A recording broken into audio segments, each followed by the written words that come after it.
Okay, I'd like to call this meeting to order, and we'll start with land acknowledgement. Councillor Adams. Thank you, through you. The lands we know today as the Township of Centre Wellington have been home to Indigenous peoples since time immemorial. We acknowledge that we are on the treaty lands and traditional territory of the Anishinaabe and the Haudenosaunee. With increasing encroachment by non-Indigenous settlers in the Township of Centre Wellington, the Anishinaabe and the Haudenosaunee could not continue their traditional lifestyle and settled in their villages along the Credit River and in the Grand River Valley. These Indigenous nations uphold their treaty rights within our jurisdiction. Today, the Township of Centre Wellington remains home to Indigenous peoples from across Turtle Island. We are grateful to have the opportunity to share and respect Mother Earth and are committed to building constructive and cooperative relationships with Indigenous nations. Thank you, Councillor Adams. Addendums or corrections to the agenda? None. Okay. Disclosure of any pecuniary interest under the Municipal Conflict of Interest Act. Councillor Welton. I have a question, actually, since I should have asked before.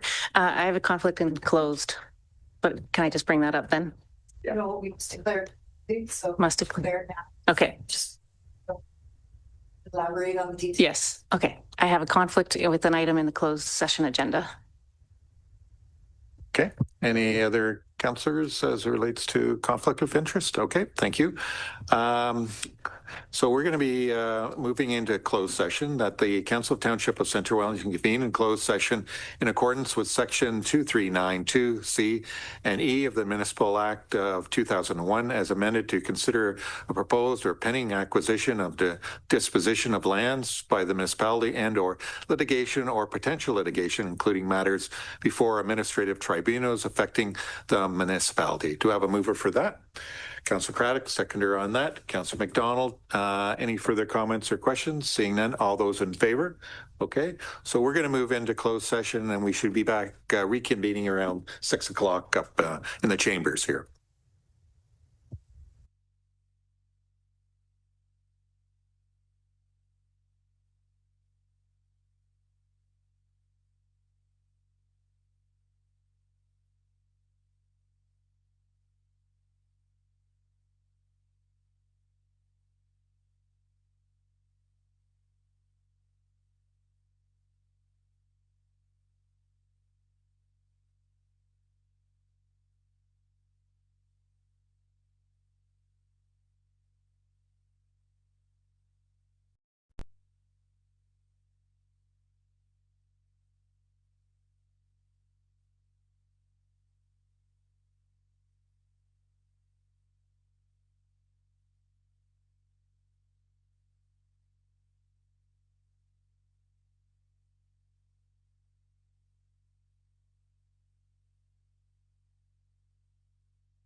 Okay, welcome to the evening session of council meeting. We are in closed session, nothing to report from closed. And so at this time, we're going to start presentation and announcements. And at this time, I'd like to invite the Laura Fergus Ringette U14 provincial champions to the front. And we're going to do a little presentation.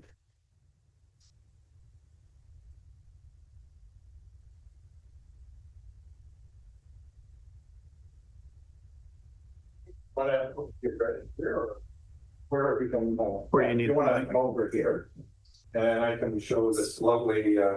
Actually, if you want to stand right here, and then I can show the audience here and the folks here. This is I'll read this. The Laura Fergus Edge Ringette U14 Division A provincial champion.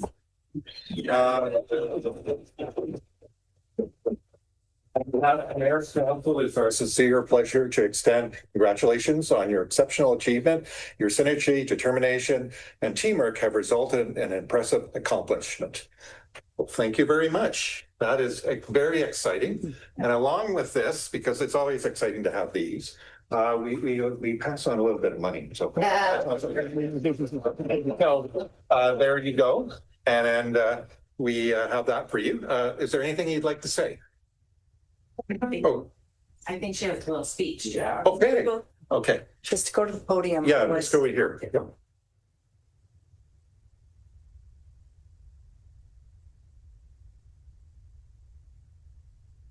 Good evening, members of the council, and thank you for having us here. My name is Brooke Gordon. I play defense on the Laura Fergus Edge 14 Ringette team. My name is Maddie Boys, and I play forward. This season, our U14 A team is so proud to say we brought home gold at provincials.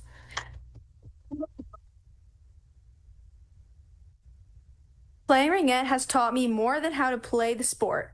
It has taught me how important it is to work together and to listen to feedback instead of trying to do everything by yourself. Playing ringette has taught me how to be committed.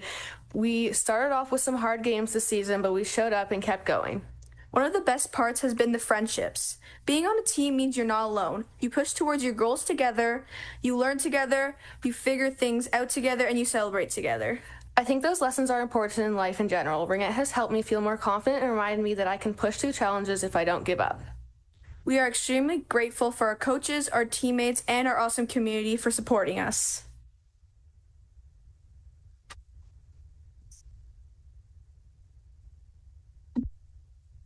Thank you again. We're very the community, council, staff, very proud of you. Thanks again. Okay.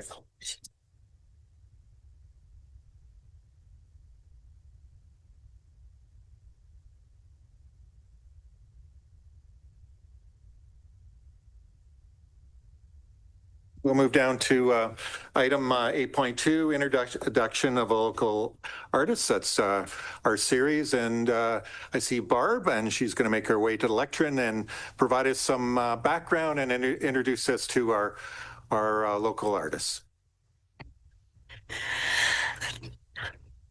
Thank you, Mayor Waters and councillors. We are really delighted again for this opportunity for the Laura Fergus Arts Council to present a local artist whose work you see here this evening. I hope you've been enjoying this display. Now, I knew Mary Jean first as a horsewoman and a friend of a friend, and through conversation discovered that she had a huge artistic heart, and it came from the fact that her father was also an artist. And she just mentioned now, he was an artist that showed at one of the early Insights shows. The Insight show, which is now on display at the museum, has been running for 41 years. So her father was part of that. As her website explains, Mary Jean creates evocative contemporary landscapes rooted in the language of landscape. Mary Jean's works bridge nature and abstraction to express a distinctly contemporary sense of presence. So we're delighted to introduce Mary Jean to you this evening. And I'd like to come up here.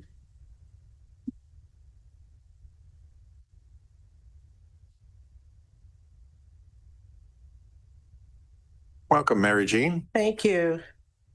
And thank you for having me here today.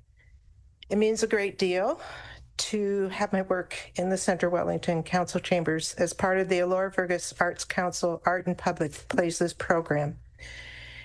Having artwork in a space like this does something simple but important. It reminds us that culture and creativity are part of everyday community life. I've been an artist all my life. As a child, I loved to draw and could amuse myself for hours creating, drawing, painting. And I grew up in the country in Caledon and surrounded by nature. And that's formed a big part of my experience in painting and my love of painting. So I have an honors degree in visual arts and art history from York University and a diploma in graphic design from Humber College after 4 years of university, because the whole starving artist thing I knew would be a bit of a challenge. And I thought, okay, graphic design, commercial art. So I did that for many years. And then I retired and I was able to get back into painting full time, which has been absolutely wonderful. And I'm so happy that I have this creative side to me and I'm able to pursue it. So when I paint intuitively, generally using acrylic, oils, or oil and cold wax. Sometimes I use mark making tools like pastels, and I build up several layers of paint and textures.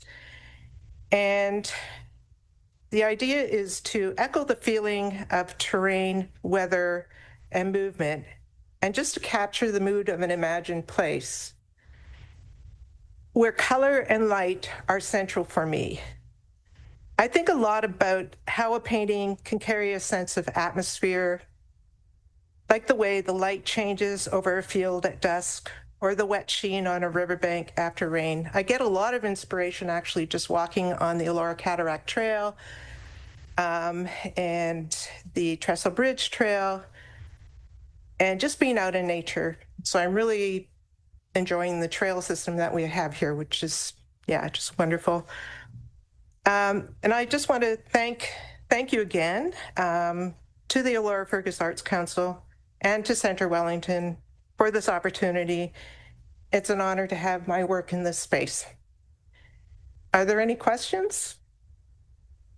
Council questions? Yes, Councillor Evoy. Thank you, Sue. Not a question. Just really, we love to see the art that comes in here. Oh, thank you. And this art moved almost all of us. When you hung it, we all met with a, have you got our card? Like, we love all the art and artists, but these pictures really moved a lot of us. So thank you so much. That's great. Great to hear. Councillor McDonald. Thank you so much for coming, and thank you for your speech. It was very insightful on how you became the artist you are today. And I think my favorite one is in the far corner over there. Okay. Thank you. Wonderful. Thanks. Beautiful.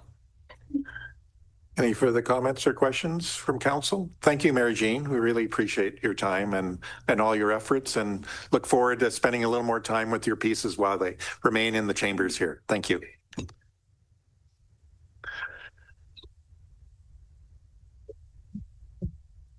Okay, so now we're going to move down to item 8.3, and we'll ask Janet Harrop of the Wellington Federation of Agriculture to come and say a few words. Welcome, Janet. Thank you. Through you, Mayor and councillors and staff, thank you for the opportunity to come.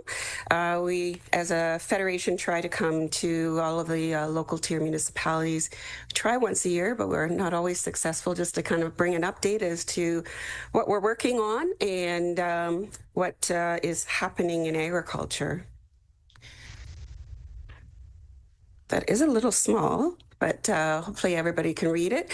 So just a bit of a background of what the Wellington Federation of Agriculture is. Of course, we work under the umbrella of the Ontario Federation of Agriculture, and we're the largest farm organization in the county with over 1,500 members. In the county, we see $184 million in contribution to the GDP, and we really try to advocate for members and really talk to protecting our main foundational asset, which is land and agricultural land. And this municipality has been a very strong advocate of supporting maintaining as much agricultural land in the municipality as possible, and that has been recognized, and we've brought that back to the OFA, and we are very thankful for that. We do want to remind that based on the census that went to 2021, we are losing 319 acres of farmland every day in Ontario, and that's nearly double of what it was the previous census. And we see that through urban development, infrastructure expansion, conversion to non-agricultural uses. And why that matters is only 5% of Ontario's farmland is considered prime, which is class 1 to 3, which are your more fertile farmland. But the other 95%, it's important to recognize that they're also important for agriculture, but also for growing trees, flood control, carbon sequestration, renewable energy, and climate mitigation strategies, which are all components of what a lot of counties and municipalities are looking at as a priority. So what I just want to talk about briefly is some work that's been done through the Economic Development Department at the OFA, as well as the Planning Department. They have very active departments in both ways, and just around a document they created that really is around supporting municipalities around agricultural sustainability. So in land use, they have a full document about land use planning, and there's a few pieces that I really wanted to kind of speak to, and it's really around the agricultural zones, or how the municipalities using the updated provincial planning statement can look to support agriculture in that agricultural zone. So the PPS updated in 2024, as we all know, and there's different types of agricultural uses. The main one being primary agriculture that we're more familiar with, being on a farm, related to a farm, and direct relation to the farm operations supports agriculture, and a business that its close proximity to agriculture is beneficial.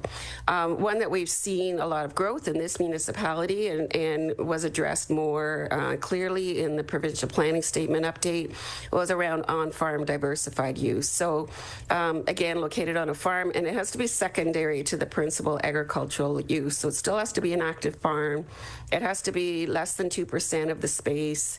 So we've seen some wedding venues, event venues, one in not too far from here, that it would be considered a non-farm diversified use. So again, developing right of zoning criteria so that these, particularly the on-farm diversified use, can be kind of clearly defined in policy, so that when that business wants to expand and diversify their revenue stream on the farm, and they come to the building department counter for a building permit, and they're starting that process, that there's a clean process and clear process to be able to walk them through that. So if as of right uses in agriculture means that policies are in place that you don't need to have additional approvals at the municipal level in order to get your building permit. So if you meet, there's of course other ministries, the conservation authorities, all that type of thing, and of course building requirements, MDS, that kind of thing. So obviously all those have to be met. But if they meet the agriculture criteria, then there should be no kind of delay in them being able to apply and get their building permit. So examples of that, we talk about crop production, mainly barns, manure storage, grain storage, and then to speak to the on-farm diversified use. So that again is considered agriculture. It's on agriculture land, it's zoned agriculture, and it's a small component of the agricultural use. So the third one is around non-agricultural land use located on lands that are agriculture and agriculture is surrounding them. So again, having clear policies on that, to have, again, mandated MDS, distance separation. Some municipalities, and I know this one has been strongly pressured by urban expansion, in that planning process have looked at very hard urban boundaries and then buffered areas outside those urban boundaries to be able to have a bit of a buffer to prevent conflict. So some of the main guiding principles, and a few years ago through the Economic Prosperity Committee, through some work that Brett had done and our committee had done, we had updated several policies that do support some of these planning principles. So again, looking at on-farm diversified use and recognizing how important it is for the sustainability of a lot of agricultural businesses, with costs going up, land prices going up, margins getting smaller. A lot of farms are looking at diversifying on their farms to be able to either keep the farm or be able to continue working full-time or part-time on the farm, whatever their circumstances are.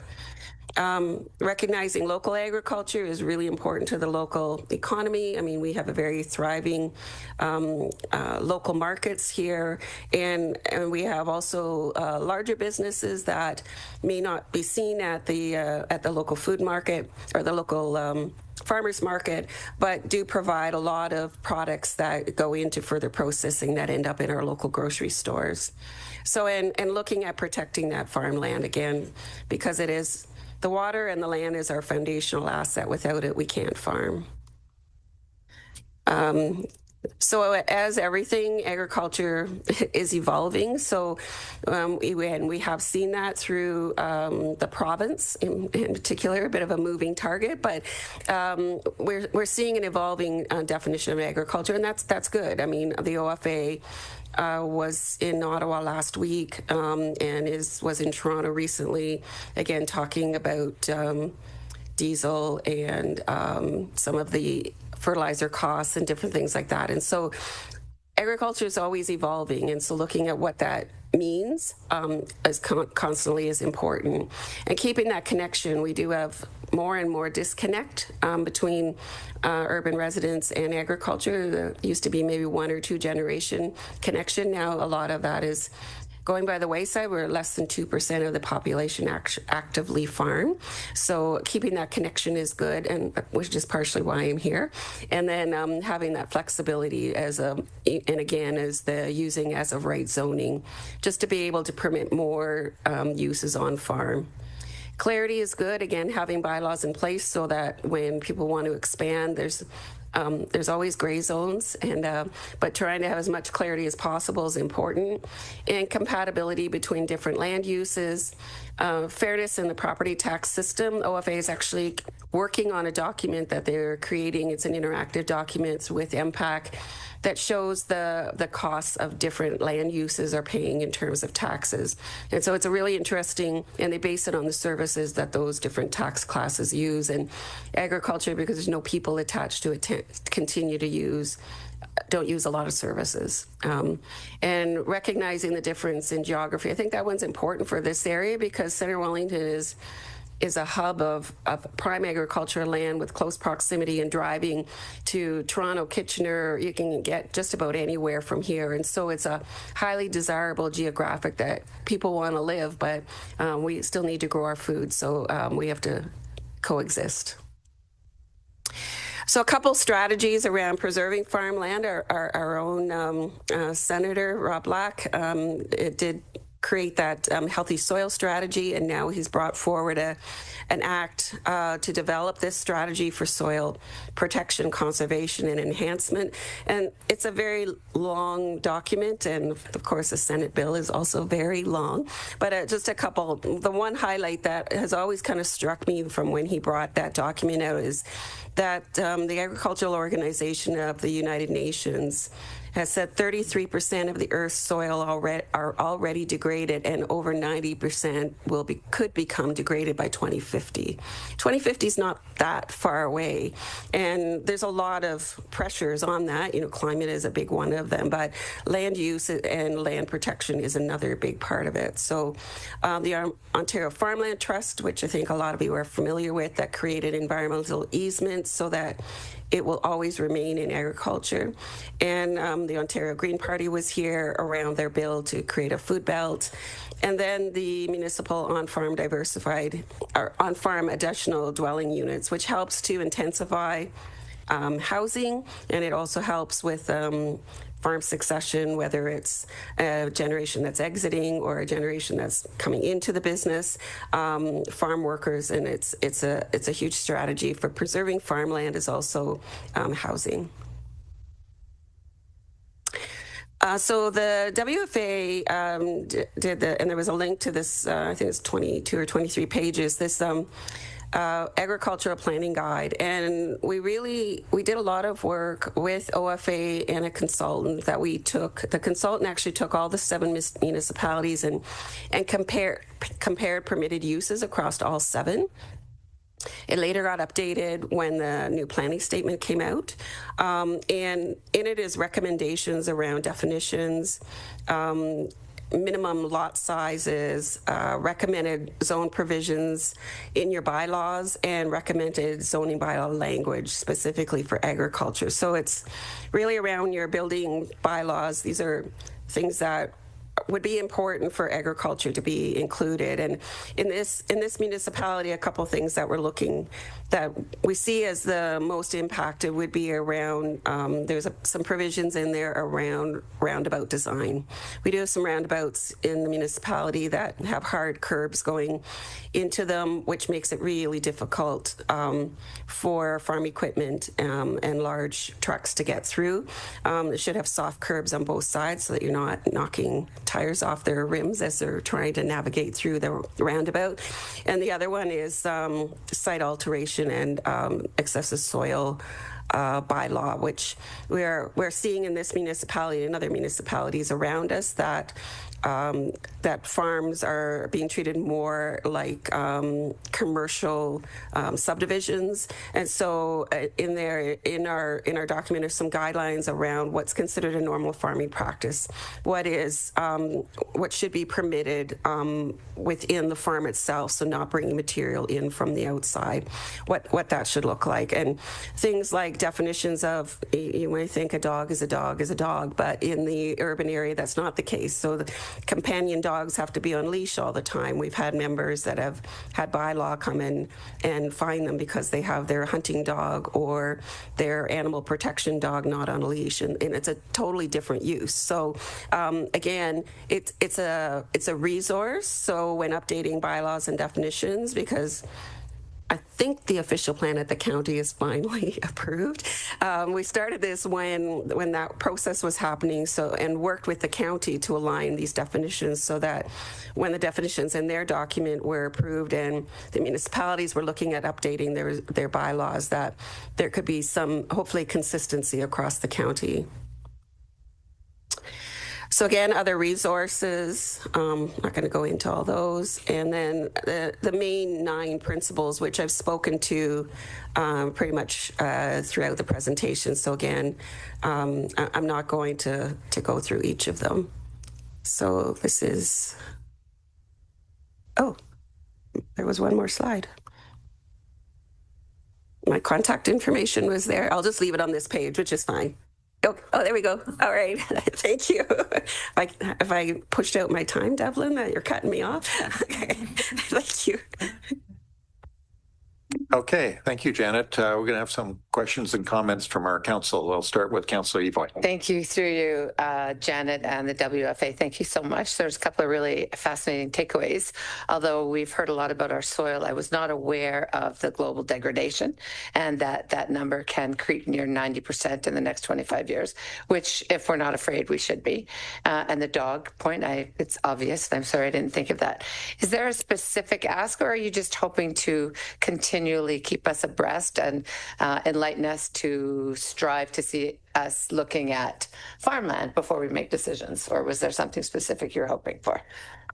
Thank you for the question. I think continuing to have this relationship, I think, is important, so that if there's things that come forward to the municipality that have agricultural impact, that you reach out, because the Wellington Federation oversees 7 municipalities, as you know, and it's difficult for us to look through 7 different municipal agendas. So if there are things that impact agriculture, please reach out.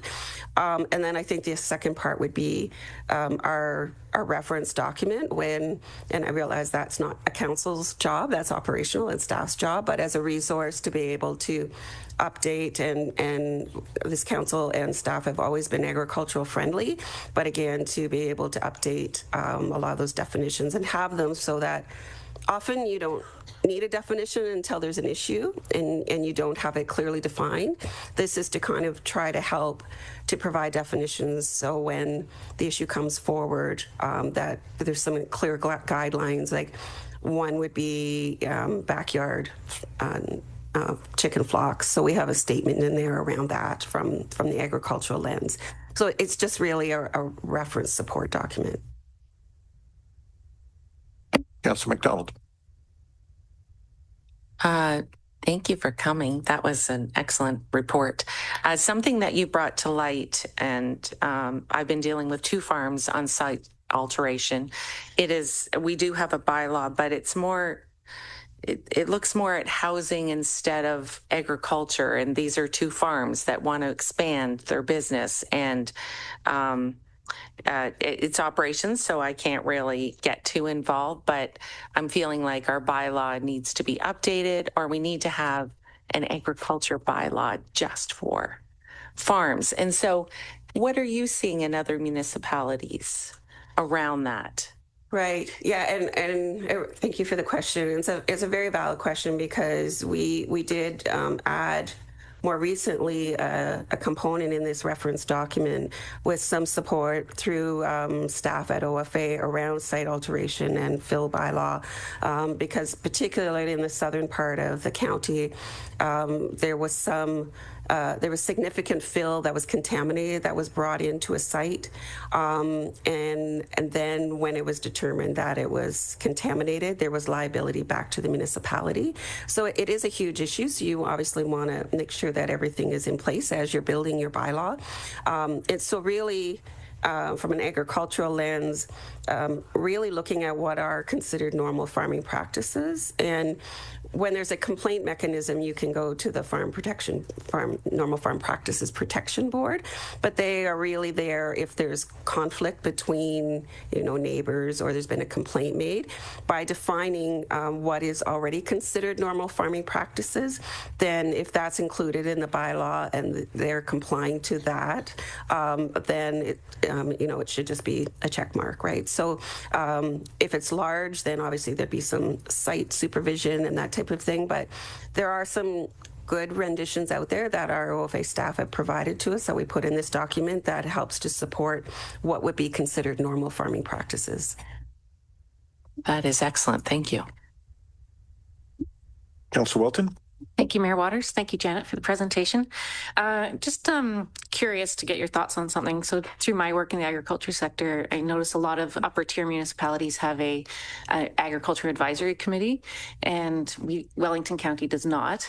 And I'm just curious, when you talk about that connection, staying kind of informed, making sure the WFA is informed of different issues coming up. I'm curious if WFA has talked at all about the need, or whether it'd be helpful or not, and for the Wellington County to have that. And as a lower tier municipality, we can't tell them what to do, but maybe we could advocate for that or something. So thank you if you have comments on that. Yeah, thank you for the question. It's really valid. And we've been, as a federation, have been asking for, I think we're 8 to 10 years for an ag advisory committee at the county level, because both the county and several of the local tiers have said, agriculture is hugely important, and the county says agriculture is first, and yet we don't have an agricultural advisory committee. So we continue to ask for that through the planning department.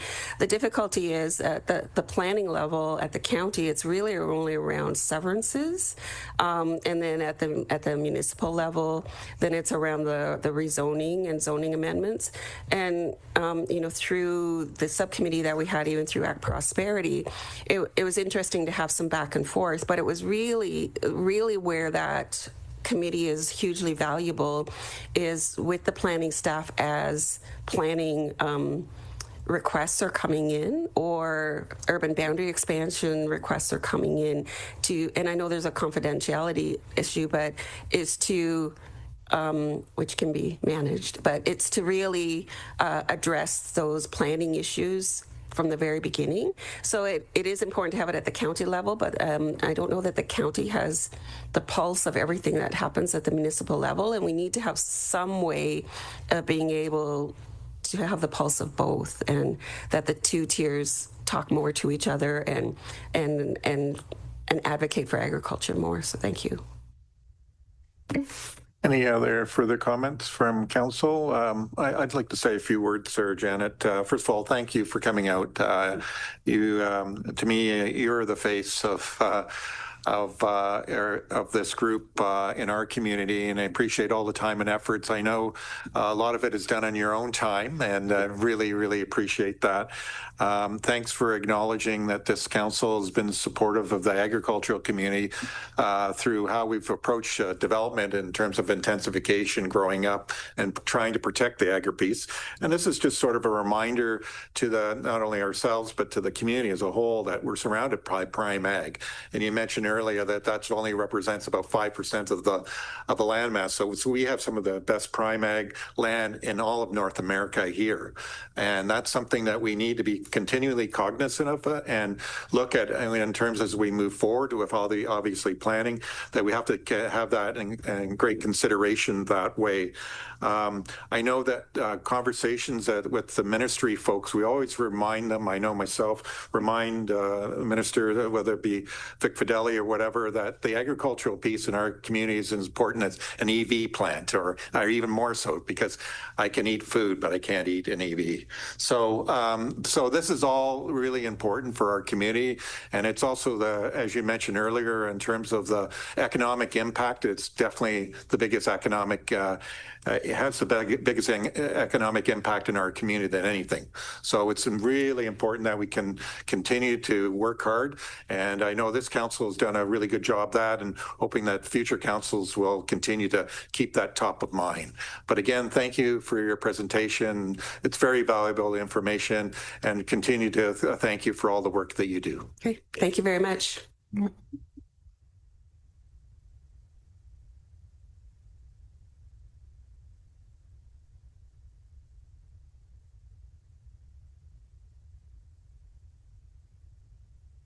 Point 4? Yeah. Or 8.5, whatever. Yeah, so 8.4, nothing to report other than to insights from the county perspective. We have insights that are at just in Aboyne there was wonderful. I know lots of us were at that. Encourage the public to go out and see, again, our artist community, and also young people who are involved in the arts. And obviously some of the works that are display here, there's a great high quality of that. So looking forward for you folks to go to that. And then now I'll look at 8.5, or Councillors Committee updates, and I'm looking to Council for any updates that they will provide at this time. So, okay, so doesn't look like we have anything in that regard, so we'll move down. We'll move down to delegations. So at this point in time, I'd like to invite Anthea Fisher, resident, to speak to a short-term rental accommodation zoning amendment and short-term rental accommodation and bed and breakfast establishment licensing update. And Anthea, thank you for coming out. Oh, thank you. And I will be cognizant of our time. I'll give you 5 minutes. I'll give in terms of, because that's typically what we have. And I may give you some grace if you, but we all got to be cognizant because there's a number of folks that are doing delegations tonight. Thank you. Good evening, Your Worship and members of council. I was here delegating to you a little over a month ago. At that time, I had significant issues with the proposed zoning bylaw. At the public meeting, it was stated that nothing has been decided and that if people are concerned, they can discuss with staff. I sent an email to the planning department the next day asking for a meeting, and the response that I received was that they understood our concerns and that no meeting was needed. When the draft agenda came out, I emailed planning staff again to say that our concerns have not been addressed and we were not afforded a meeting. So here I am again appealing to council to say that this proposed zoning bylaw amendment is extremely unfair. I also don't understand why the proposed zoning bylaw amendment might go ahead even if the short-term rental bylaw does not go ahead. The explanation as to why that has to happen has not been made public. I wish to state again that this entire process has lacked transparency. Let me tell you about us so that you can completely understand why this zoning bylaw amendment is so problematic for us, bearing in mind that we are not the only small property owners in the downtowns of Fergus and Elora. We live downtown. We own a building that has a commercial unit on the ground floor, and we live upstairs in the dwelling unit. We've done so for over 25 years. I can tell you that living downtown is very hard and getting harder. Ideally, a township would encourage a live-work situation and would do everything it can to ensure that the dwelling units continue to flourish above the commercial units because that's the kind of downtowns that you want. Instead, what we have is an increasingly difficult place to live. Right now, we are legal non-conforming when it comes to the zoning bylaw requirement that our unit requires half a parking space. Yes, that is what the zoning bylaw currently says, that if we were to just setting up a dwelling unit above a commercial unit, we need half a parking space.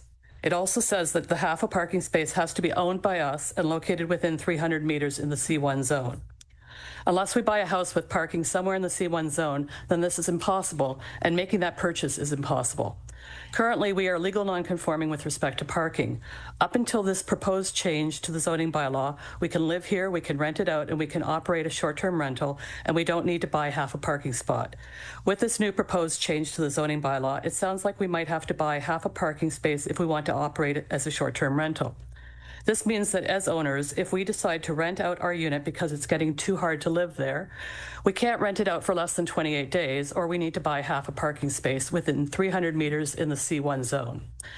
Between the last version of the draft zoning amendments and this one, another sentence appeared to say that if we were already operating a short-term rental by today, then we were okay. But what about the rest of us? Does this mean owners who currently live there or rent out their unit to a tenant can never convert to a short-term rental, even for a short period of time, and move back and forth between residential uses because they don't own half a parking space? There are a number of us in the downtown who currently don't operate short-term rentals, who currently live in the unit or rent it out. But if we try and sell the building or can't rent it to a tenant, then under the proposed changes, the owner of the property will never be able to turn it into a short-term rental because they don't have half a parking space. So who does this benefit when it comes time for us to sell? It benefits large corporate owners, as they are the only ones who have or can afford to buy additional parking spaces.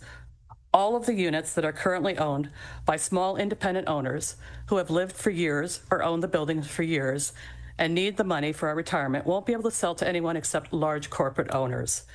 Now, why would you do that? Is that the kind of downtowns that you want? I've been saying to you since this new revised short-term rental bylaw and zoning bylaw came out that this is a mess.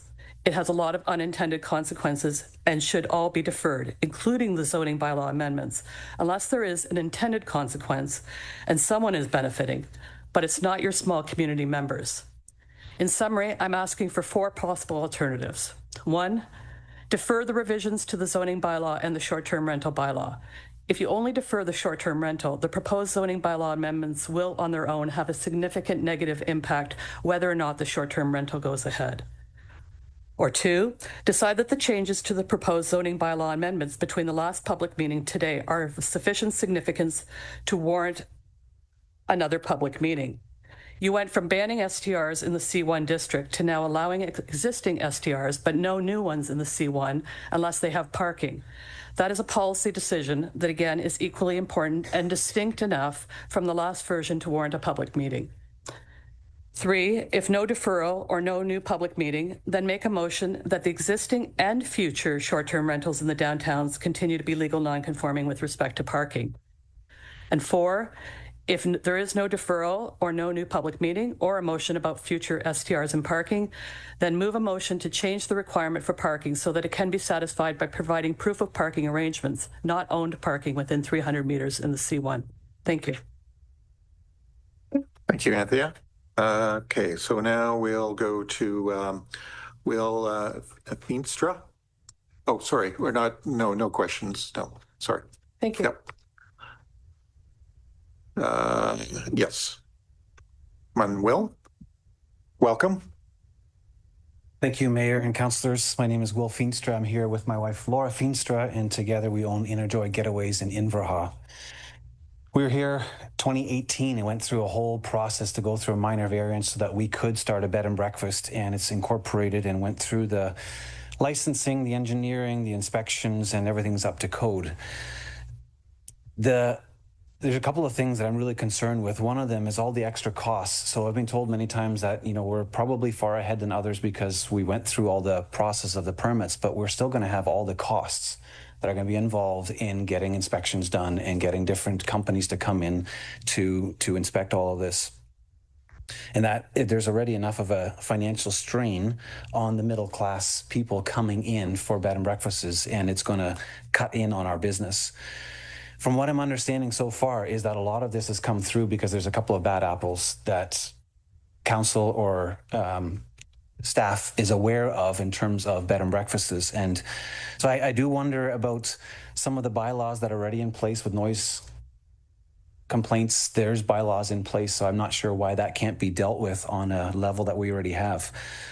The MAT tax itself is a real concern to us, as it is going to reduce the number of people that can afford to come to this township to stay.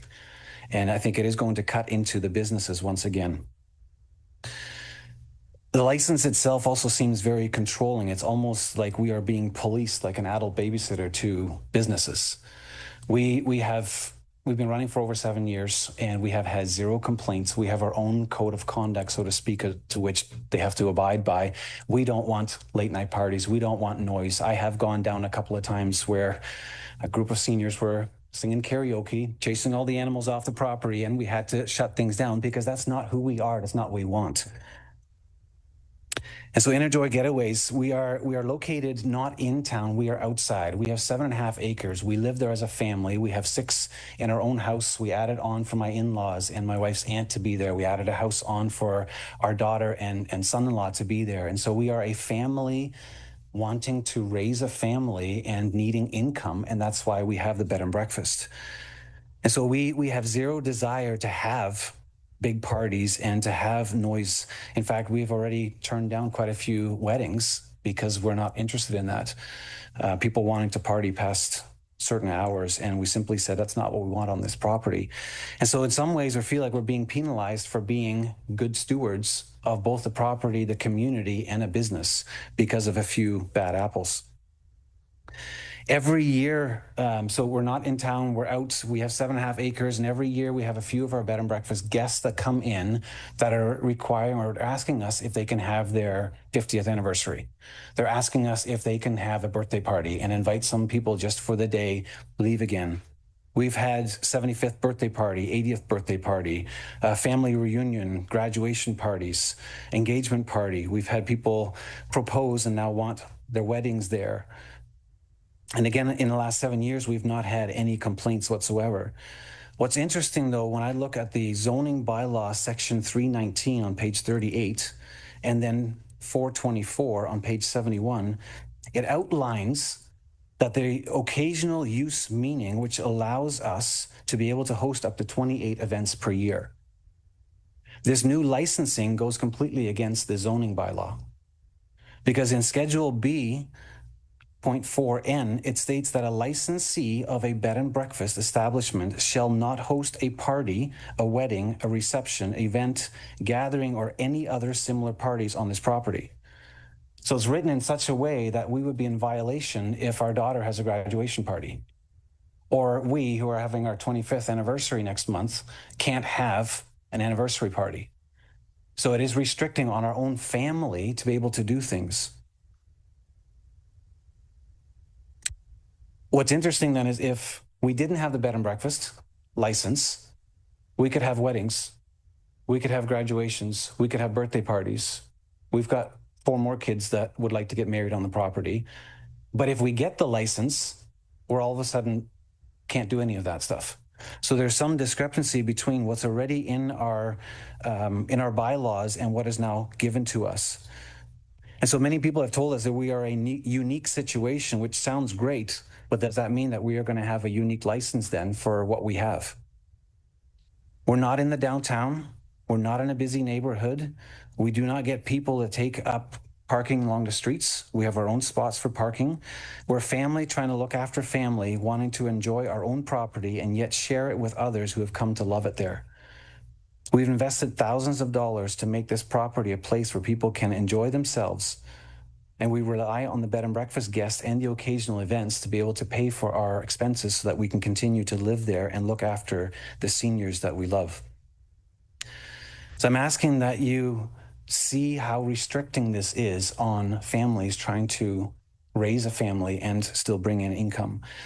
So I'm asking that you please pause and get clarification on these things, taking into account real life stories that are being shared today, and possibly to defer this decision to another year to remove as many deterrents from the 2026 tourism season and to remove some of this overreach on people's personal dwellings who are being good stewards and good neighbors in this community. And I am concerned with where the economy currently is, that we are actually restricting more and more business coming into Centre Wellington of people that love this community. Thank you. Thank you, Will.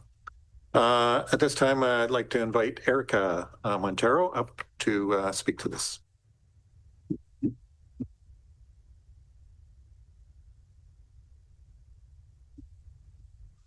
Welcome, Erica.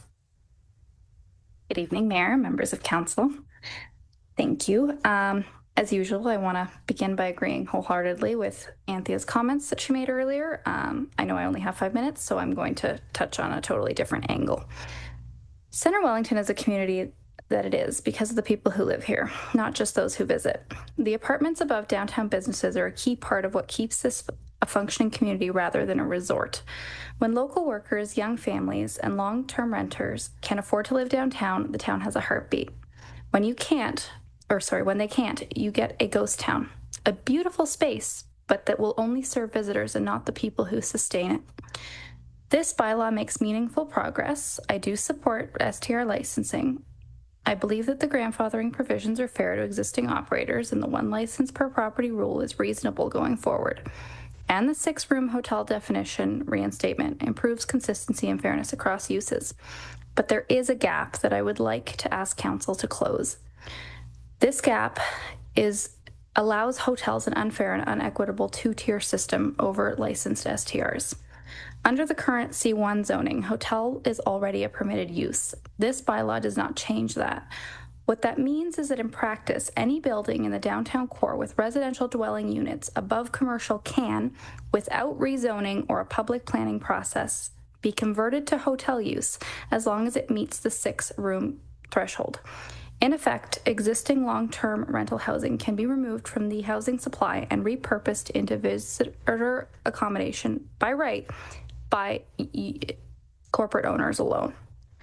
The staff report did an excellent job at addressing concerns about commercial operators acquiring existing dwellings and converting them into hotel use, leading to an inequity between small-scale, unlicensed hotel accommodation operators and licensed short-term rentals.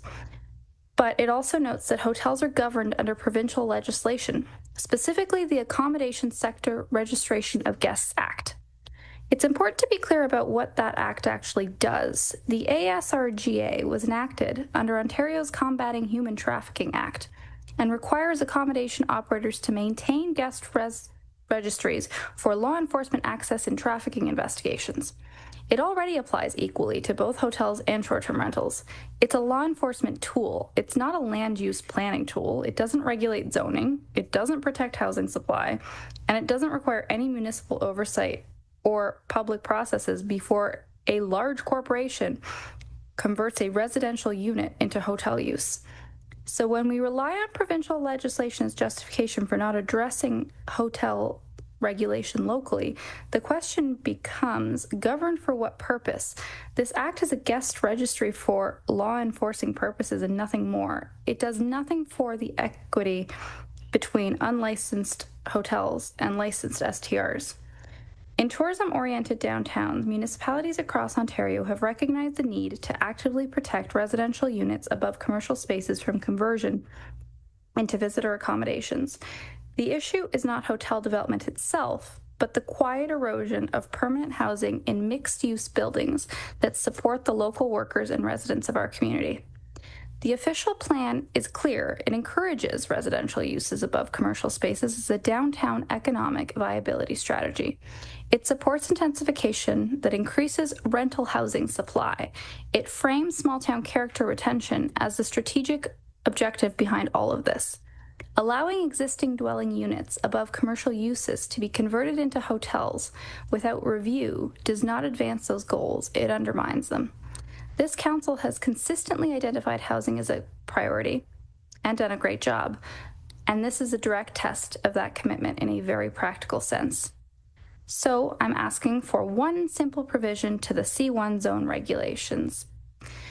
Notwithstanding any other provision of this bylaw, a dwelling unit located above a commercial use within the commercial zones shall not be converted to a hotel use except where such conversion has been approved through a zoning bylaw amendment or other planning application requiring council approval under the Planning Act.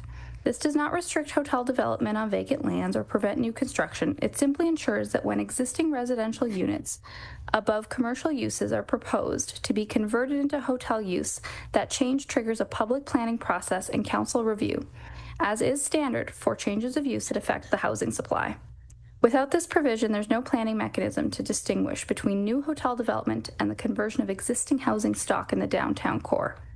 The tool is very straightforward, and it's consistent with how municipalities across Ontario already regulate changes of use that impact the housing supply.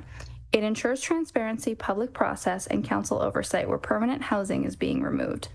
This council ran on housing. Centre Wellington needs housing, rental housing specifically, the kind that lets the people who work here actually live here. Passing this bylaw is an important step forward in keeping that promise, but passing it without closing the gap just leaves the door open for the exact kind of displacement that it was meant to prevent just by giving a monopoly to corporations to do so.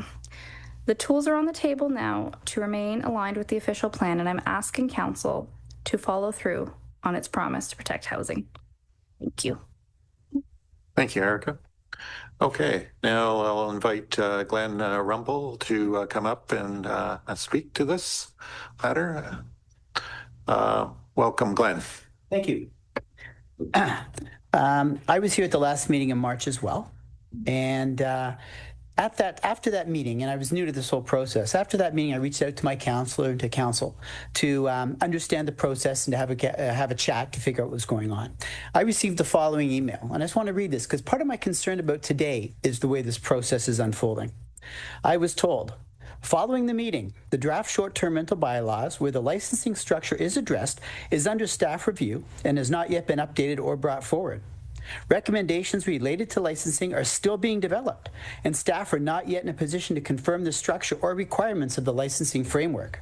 If you have any questions at this stage, you are welcome to submit them. However, staff are unlikely to be in a position to provide detailed responses until the updated draft bylaw is considered by council.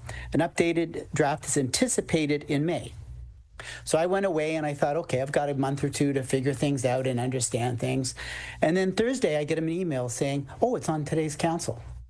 I looked at the web page, the short-term rental web page, no notification whatsoever about this meeting, no indication that this topic was coming up and could actually be approved at this council meeting. I was told by council and a representative of council that it wasn't even going to be discussed until May. In fact, it was even premature to submit comments because it's so under development and being redrafted. Then when I was talking to a representative today, I was told, no, it's the same bylaw that's been out there since February. You've had lots of time to look at it. Everyone has. We've received tons of comments on it, both at meetings and I guess online. And I asked if any changes have been made to the bylaw in response to any of the input. No, not a single change. So it almost makes me wonder why I'm here today trying to ask for changes to a bylaw that you're considering, that I had no notice was even going to be on today's meeting. But in any event, I want to make a couple of comments to point out that there are imminent provisions in this bylaw that really do need to be addressed.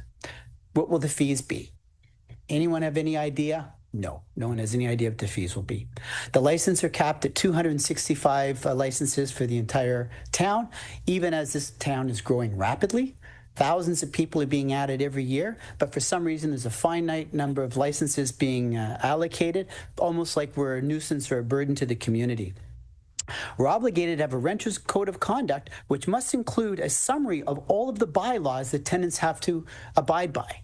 Have you ever in your life gone to a rental accommodation and sat down, perused the bylaws of the local jurisdiction to see what they're there?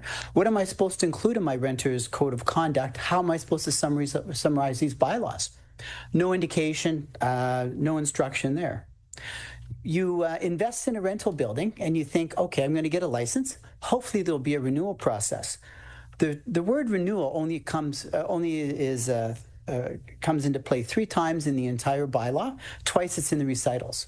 There's no process for renewals at all. So you may invest hundreds of thousands of dollars into a building on your property to use as a short-term rental accommodation. You get your license. You have it for 3 years. You have no certainty whatsoever, even if you have a model business, that you're going to have a license renewed in 3 years plus 1 day.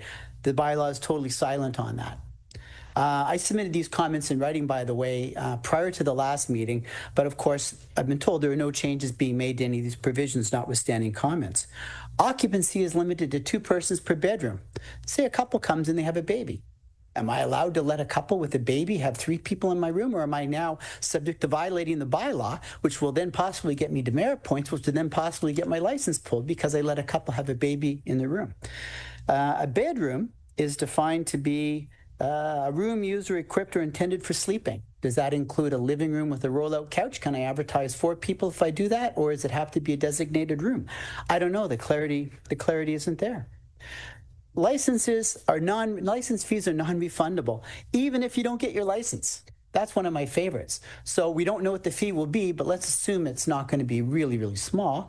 You apply for a license and you're told you can't have a license, but we'll keep your money. That doesn't even seem remotely fair to me. If I get the license, I should pay a fee. But surely to God, I don't have to pay the fee to apply and then be denied a license. But that's not what the bylaw says. And the other point that was mentioned earlier is the no parties and no festivities on site. I live in an old area of Fergus that has I have about 3/4 of an acre. I have lots of ample land around me, and my building is going to sit right on sits right on St. Andrew Street. Right now, I can host any party, any event there I want, as long as I don't create noise for my neighbors. And as the other fellow articulated so well, if I get a license, I can't even host my kid's birthday party on my property. I identified that last time and in my comments as well, and yet it's still in the bylaw. It's not even clarified to say that you can't even have an event in association with your rental business, which I would also object to, but at least that would make sense. This is so poorly worded, it prevents a family from having a family function on their land because they happen to have an Airbnb or a B&B rental they're using to try to pay their mortgage. My own case, I'm retiring, those kind of things. So my point in just quickly going through these provisions is to say, to argue that the provision that the short-term rental bylaw should be passed as is by this council, when you've taken into account none of the comments you've received since February, and it's coming before council for practical purposes on 2 days' notice as someone who actually had already reached out and asked to be invited and told about the process, I think would be shameful. I don't think this council should do that. That's my submission. Thank you. Thank you, Glenn. At this time, I'd like to invite Darcy Saunders to the lectern.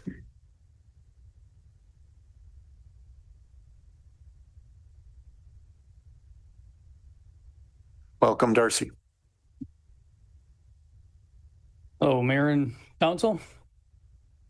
I'm actually quite impressed with some of these people back here, that they did everything legitimately, right? Well, change zoning, proper processes, these gentlemen here, and I know another one back here getting permits for their stuff, and they want to do short-term rentals. But I've got properties around me that didn't do anything, and I've got another property that's beside me that turned its house into 6-bedroom suites, no permits, no zoning amendments, no nothing, and they get to carry on by this STR regulation if it's passed, or by the zoning, but these people don't. I don't understand this.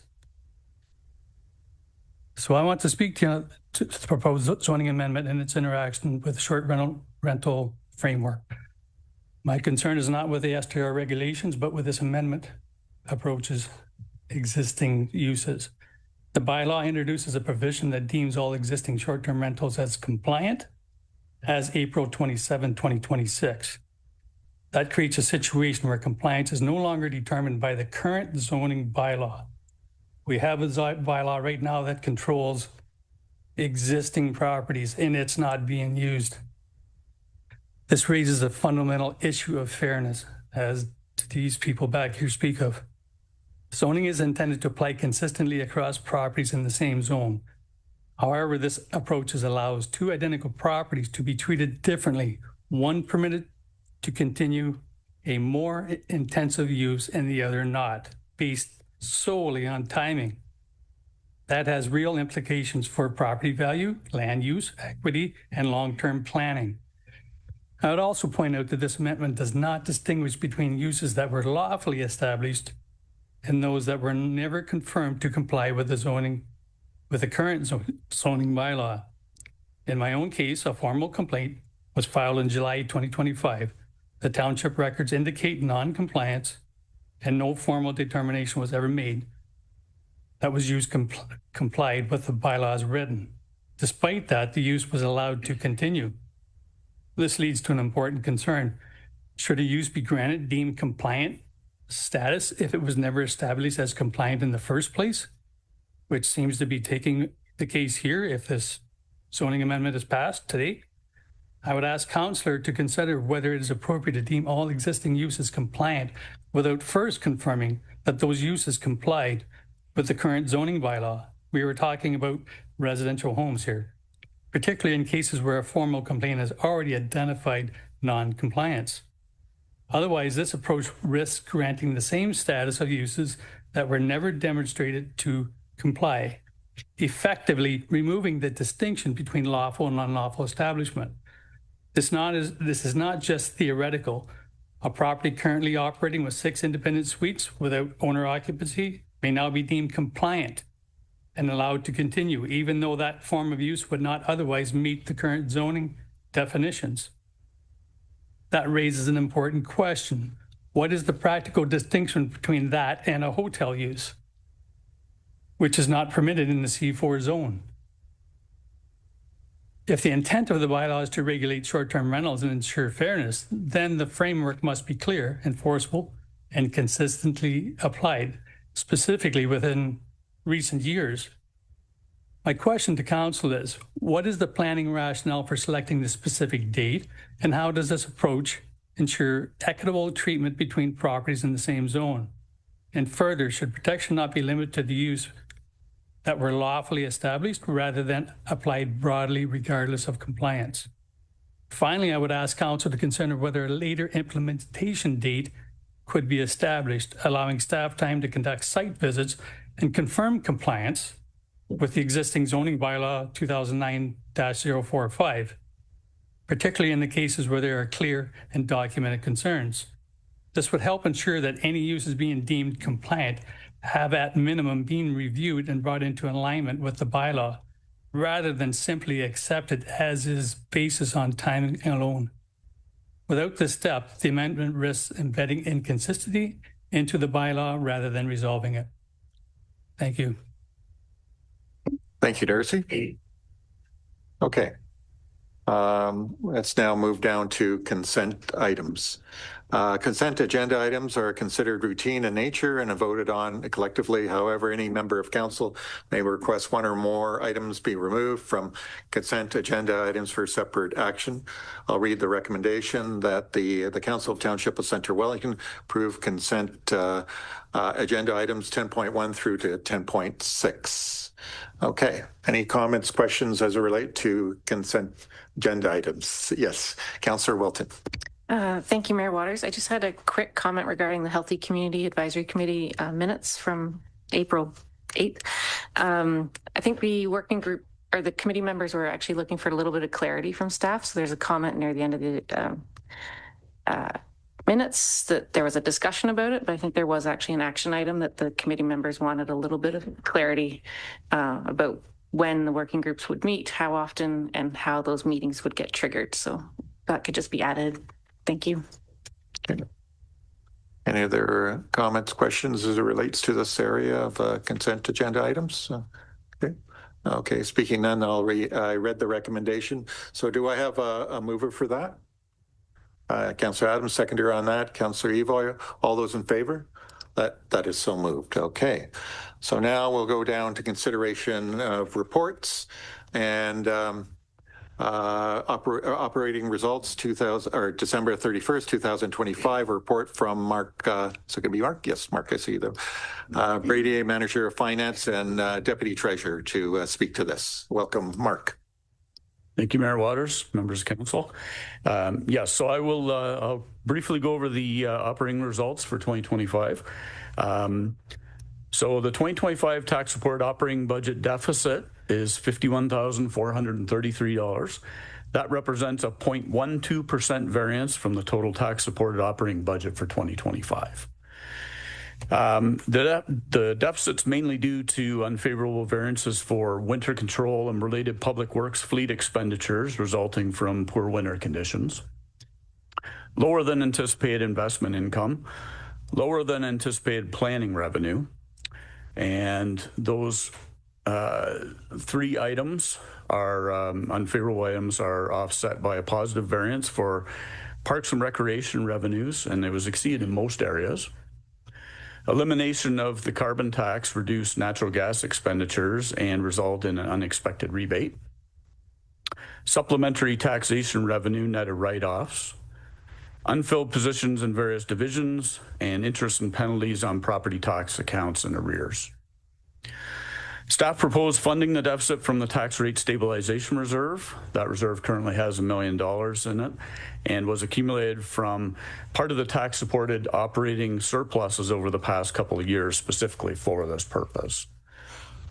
I will point out attachment A on the report provides a high level quantitative analysis by division, as I provide quarterly, and attachment B provides a qualitative analysis by division. There's a lot more detail in the report. I just wanted to hit the high points. Does anybody have any questions? Thank you, Mark. Comments, questions, Jennifer? Thank you. Through you. You actually just answered one of my questions, which was the current balance. So it was 1 million minus what we're proposing today. So thank you. And nobody can predict the weather, but I am wondering, like, with these kind of like different trends we are seeing, have we changed like the way that we are like modeling this budget in terms of like weather, like the weather control budget portion? Well, historically, how we budgeted for winter control, and you're right, nobody can predict the weather, right? We typically look to the past sort of 5 years and do an average. What had happened with the average, though, is we hadn't had a bad winter in quite a while. We've now got one into the average. It's basically, it means we have to bump that budget up. Yeah, and I can state right now too, things are trending very similar to last year at the end of March. Any further comments, questions for Mark? Yes, Councillor Evoy. Done that through you, sir. Really valid points. And knowing the damage, you say it's similar to last year, but knowing the damage that we incurred as a result of the early frost and what's happening to our general road condition across the board, it's still trending the same? Yes. Yeah, what I'm specifically talking to is just the winter control budget itself. So that is sand and salt and labor is really what I'm speaking to at this point in time. I'll have a report coming forward at the end of May on the first quarter results where I compare things to the prior year. Any other comments, Councillor McDonald? Just one. And if we just want to focus on snow, that's fine. I'm okay with that with the winter we had. Cemetery. Mm-hmm. So we exceeded the budget by 10,100 due to the negative variance. Is that because we redid some of our sites?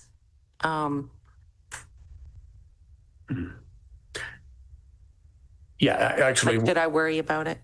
No, what it's due to is it's just more burials.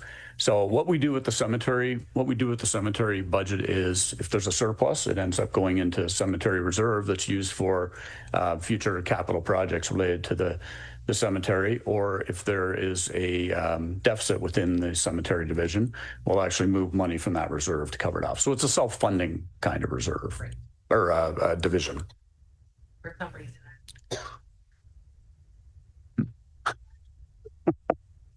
You're welcome. Any further comments or questions for Mark? Thank you, Mark. I'll read the recommendation that the Council of Township of Centre Wellington receive Report Core 2026-17, being a report on the 2025 operating results for the Township of Centre Wellington, dated April 27th, 2026, for information, and that Council directs staff to transfer $51,433 from the Tax Rate Stabilization Reserve to fund the 2025 year-end operating deficit. To have a mover on that, Councillor Wilton, seconder on that, Councillor Craddock. Any further comments or questions? Seeing none, all those in favor? That's so moved. Thank you. Okay, we'll move down to item 11.2, shuttle bus program funding update. Welcome. Thank you. Through you, Mayor. Report CS 2026-16 is asking Council to support proceeding with the 2026 shuttle bus program, which continues to provide an important connection between downtown Fergus and downtown Elora during peak tourism and event season. As outlined in the report, the shuttle operates Fridays, Saturdays, Sundays, and statutory holidays from May 15th to September 7th, helping improve mobility, reduce parking pressures, and support access to businesses and destinations in both communities. The shuttle provides benefits to both residents and visitors alike. It offers a convenient transportation option during busy summer periods, supports movement between the key communities and commercial areas, and contributes to the overall vibrancy of our downtowns. This is important because the shuttle is not only a tourism support program, it's also a community service that helps residents access events, destinations, and amenities more easily during the summer season. It supports local business activity, improves the visitor experience, and reinforces the connection between Fergus and Elora. This program is being supported through both township investment and strong external partnerships. The township has already committed $16,500 in the 2026 budget, and that has been complemented by funding from the Wellington County, the CW Chamber, and private business sponsors. Since this report was written, we have also had interest in an additional $10,000 business contribution, which could reduce the remaining shortfall from $10,500 to approximately $500. While the township is contributing to the program and investing in it, still most of the funding comes from community partnerships. Any questions? Thank you. Comments, questions? Councillor Evoy. Thank you through you, sir. Thank you, Kristen, to you and your team for continually finding that funding. I know this is relatively new to the township and it's becoming more and more important every day. One, it allows our businesses to have a voice in our work, and two, it allows us to relax some of our budget restraints. So thank you to you and your team for finding these partners. Councillor McDonald. Through you, Mayor Waters, how long has the shuttle been operating? I think we're up to 5 years now. I was going to say 4, but that's only how many years I've been here. So it is the 5th year. The 5th year. And I really appreciate you figuring things out, because I know the BIAs they're struggling, and to contribute was hard for them. And so I really appreciate you seeking those other sponsorship funds And because 61% are local riders, and that's important. So thank you. Any other further questions, comments? Thank you for your report. I'll read the recommendation that the Council of Township of Centre Wellington direct township staff to proceed with the shuttle bus program in 2026 based on details contained in report CS 2026-16 shuttle bus funding. Do I have a mover for that? Councillor Wilton, a seconder on that. Councillor Craddock, any further comments or questions? Seeing none, all those in favor? That's so moved. Thank you. We'll do down to item 11.3, E's grant application. And I think, I see Casey moving his way to the lectern here. Hello, Casey. We haven't seen you in a while. Is that a good or bad thing? I don't know. Good evening, Mayor and Council. I'm here to speak on report CS 2026-17 and seek Council's endorsement for staff to apply to intake 2 of the E's, which is enhancing access to spaces for everyone grant. Staff believe the Bissell Park project aligns strongly with the grant's focus on improving accessibility in the community spaces. We do intend to apply for the maximum funding amount, which is $60,000. The Bissell Park project, this will enhance accessibility and create barrier-free access from the multi-use pad, including new connections from the existing park pathway to both the pavilion as well as the multi-use pad. These improvements will support safer, more inclusive use of this space. Staff continue to advance the project as outlined in the report with updated timelines reflecting the current progress. Consultant team is being retained to move the project through detailed design and position us for the construction tendering phase, which we brought back to Council for approval.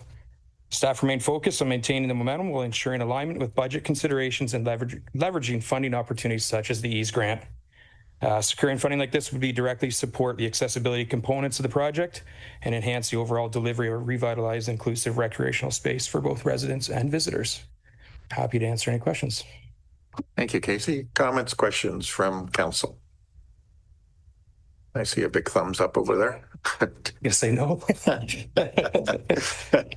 Okay, well, thank you very much for your presentation. I'll read the recommendation that the Council of Township of Centre Wellington endorses an application to the 2026-2027 Ontario Enhancing Access to Spaces for Everyone EASE grant for the Bissell Park multi-use pad replacement project, and that Council delegates authority to the Chief Administrative Officer and Managing Director of Corporate Services Treasurer to execute any funding agreements and any other documents related to securing the funding should the township grant application be successful. Do we have a mover for that? Councillor McDonald, seconder on that. Councillor Jefferson. Any further comments or questions? Seeing none, all those in favor? That is so moved. We'll move down to 11.4, Community Planning Permit System, CPPS initiation, and Mariana is going to speak to this. Welcome. Thank you. Good evening, Mayor Waters, members of council, staff, and public. So the report before you is about the community planning permit system and to begin initiation of that, or a more formal exploration of that system and what it could do for Centre Wellington. So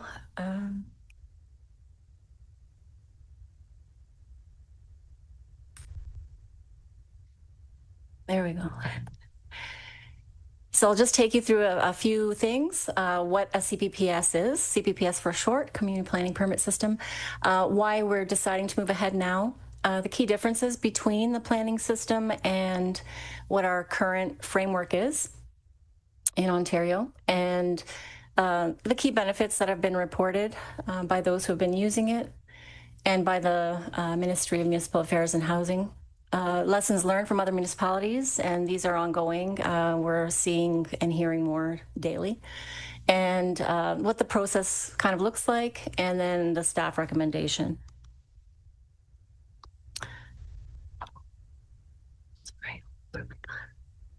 So what is a CPPS? Essentially, it's an alternative land use planning tool that came into force a little less than 20 years ago. And it's intended for municipalities all across Ontario. And what it does is essentially it's to tailor your municipal planning processes to your vision and objectives, more specifically in terms of what you can accomplish in a community. It is authorized by Section 70.2 of the Planning Act, and there's Ontario regulations that have put it in place and provide the rules, basically, that you have to abide by. It governs the issuance, essentially, of development, what we call development permits. Previously, it was called the development permit system, and it's been moved or changed to a community planning permit system more recently. But it essentially replaces the zoning bylaw in its entirety wherever it would apply. So it also combines planning applications into one permit process. So it takes at least three other planning application types. So that would be a zoning bylaw amendment, a minor variance application, and a site plan application. It also could take site alteration and vegetation alteration into one permit process.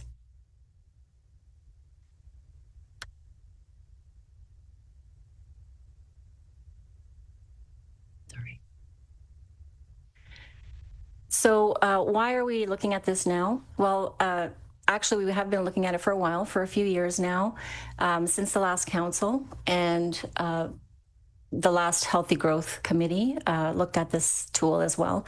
So our zoning bylaw is out of date, requires an overhaul, and needs to be modernized based on updated regulations that are needed. So we also, as I said, explored in the last term of council, and at that time, council did endorse moving forward with exploring this and the benefits that it could provide.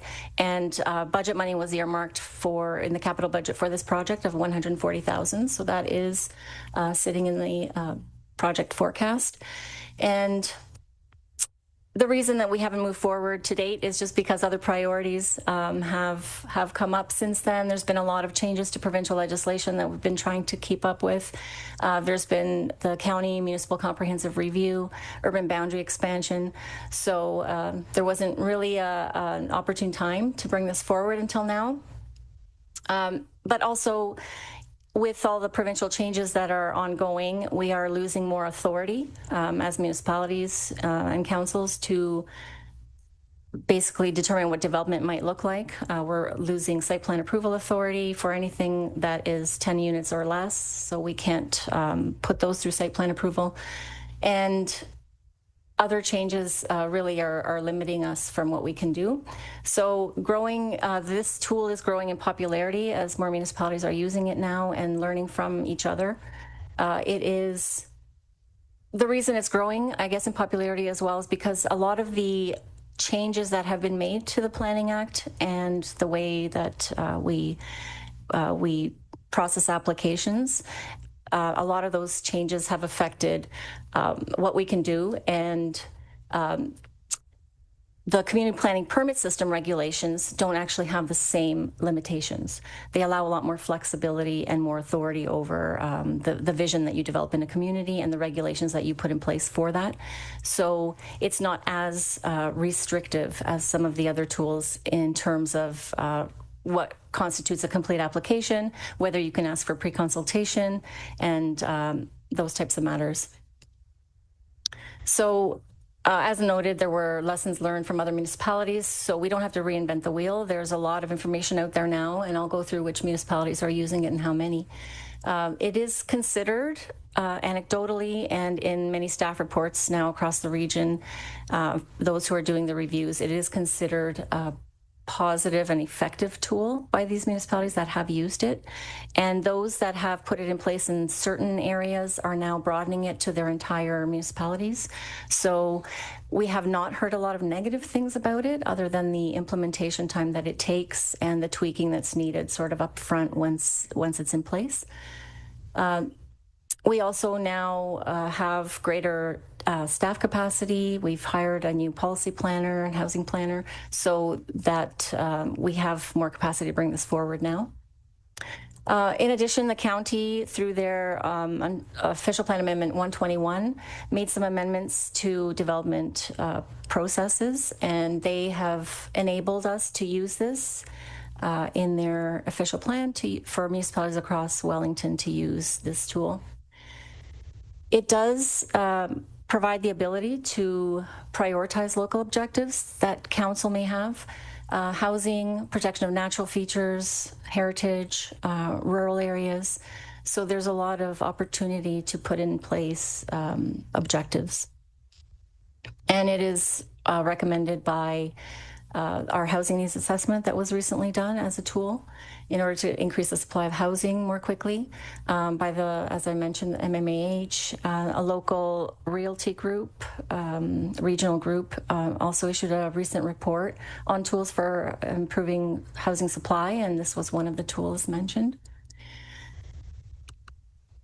So that's the reason we're bringing it forward now, or some of the reasons. So just to review the tool itself, the key differences between that and some of our current processing is that it is considered a streamlined process, as I mentioned, that combines several different tools into one. So at least up to 3 to 5 application types would be combined into one permit application, and then shortened timelines. So under the regulations, a permit is required, a decision is required to be made within 45 days once a development permit application is received. And that is potentially much shorter than what we currently have in place when you apply for a zoning bylaw amendment, if necessary, to tweak the zoning as well through minor variance application, and also site plan approval after that could take up to 180 days. Site plan approval under the Act requires 60 days to be approved, and a zoning amendment is 90 days. And then minor variance is 30 days. So that's just how it adds up to 180 if anyone has to go through that process. And then the approval authority under a CPPS can be identified. So whether that is staff or delegated to staff, whether it's council or whether it's a committee of council, the majority of them are approved by staff. And then the parameters are set so that certain ranges of application types could be approved by council. And basically, permit classes can be established. So most municipalities have 3 classes. So they vary based on the complexity of the application. And then various class types would be approved as noted in the bylaw that would be developed. So whether it's staff approval, as I said, or whether it's council approval. And then there's also ability to require upfront pre-consultation, list of information, required studies, and it gives the applicant basically information and certainty as to what they need in order to apply. And then a pre-consultation also would set out what type of, what class type it is, whether a permit is required, and what potential information is needed.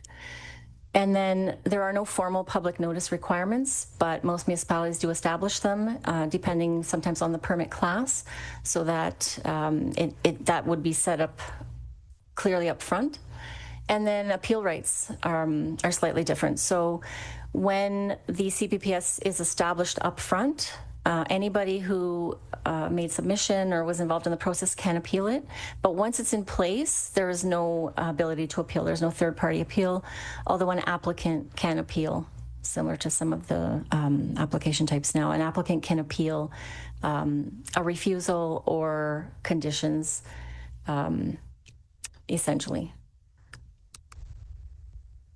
So similar to traditional zoning, what the bylaw would look like is that it establishes a list of permitted uses, development standards, but allows also discretionary uses, which currently aren't allowed in zoning. So you can be very flexible with the zoning to say what can be permitted, what cannot be permitted, and also what you could permit with conditions or in certain instances. So you can build the zoning to be flexible and more tailored. And then also in terms of site plan approval, it is similar in some ways, but also you can add a greater range, more broadly defined list of conditions and requirements so that you can, and those are, considered applicable law now. So when when you have conditions that are outlined in a bylaw, in the CPPS bylaw, then those become applicable law. Whereas today, when you have site plan conditions or various approvals through site plan, it's not necessarily applicable law. They're actually difficult to enforce, some of those conditions. And then the variance process, basically when someone applies for a minor variance today, the zoning bylaw is very black and white, and if you need relief from that, you apply for a variance, and that goes to a committee of adjustment.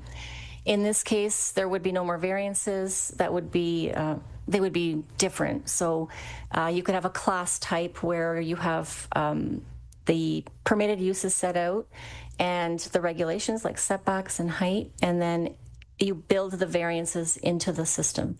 So you can say that you can deviate by this much. So you would have ranges that are built in, and then you can basically tweak those ranges or request a deviation as long as you meet certain criteria. And those would be approved by the authority that you put in place, which could be staff.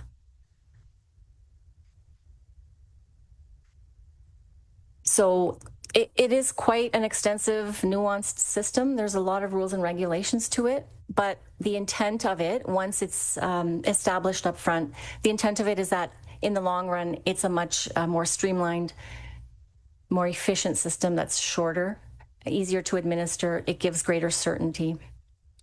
This just shows, hopefully you can read that, the difference between the two systems. So the top one is sort of what's currently in place. An applicant makes a submission. They go through potentially a zoning bylaw amendment that goes to council for approval. Minor variances go to committee of adjustment. Site alteration permit, if one is needed, and any other relevant permits, tree permit. Then they basically apply for site plan approval once their planning approvals are in place in terms of the use. And then, and only then, can they apply for a building permit. So once all of those other approvals are obtained, then they can apply for a building permit. In the new process that's proposed in terms of CPP process, the submission is received, goes through the community planning permit process review within 45 days. A decision is made.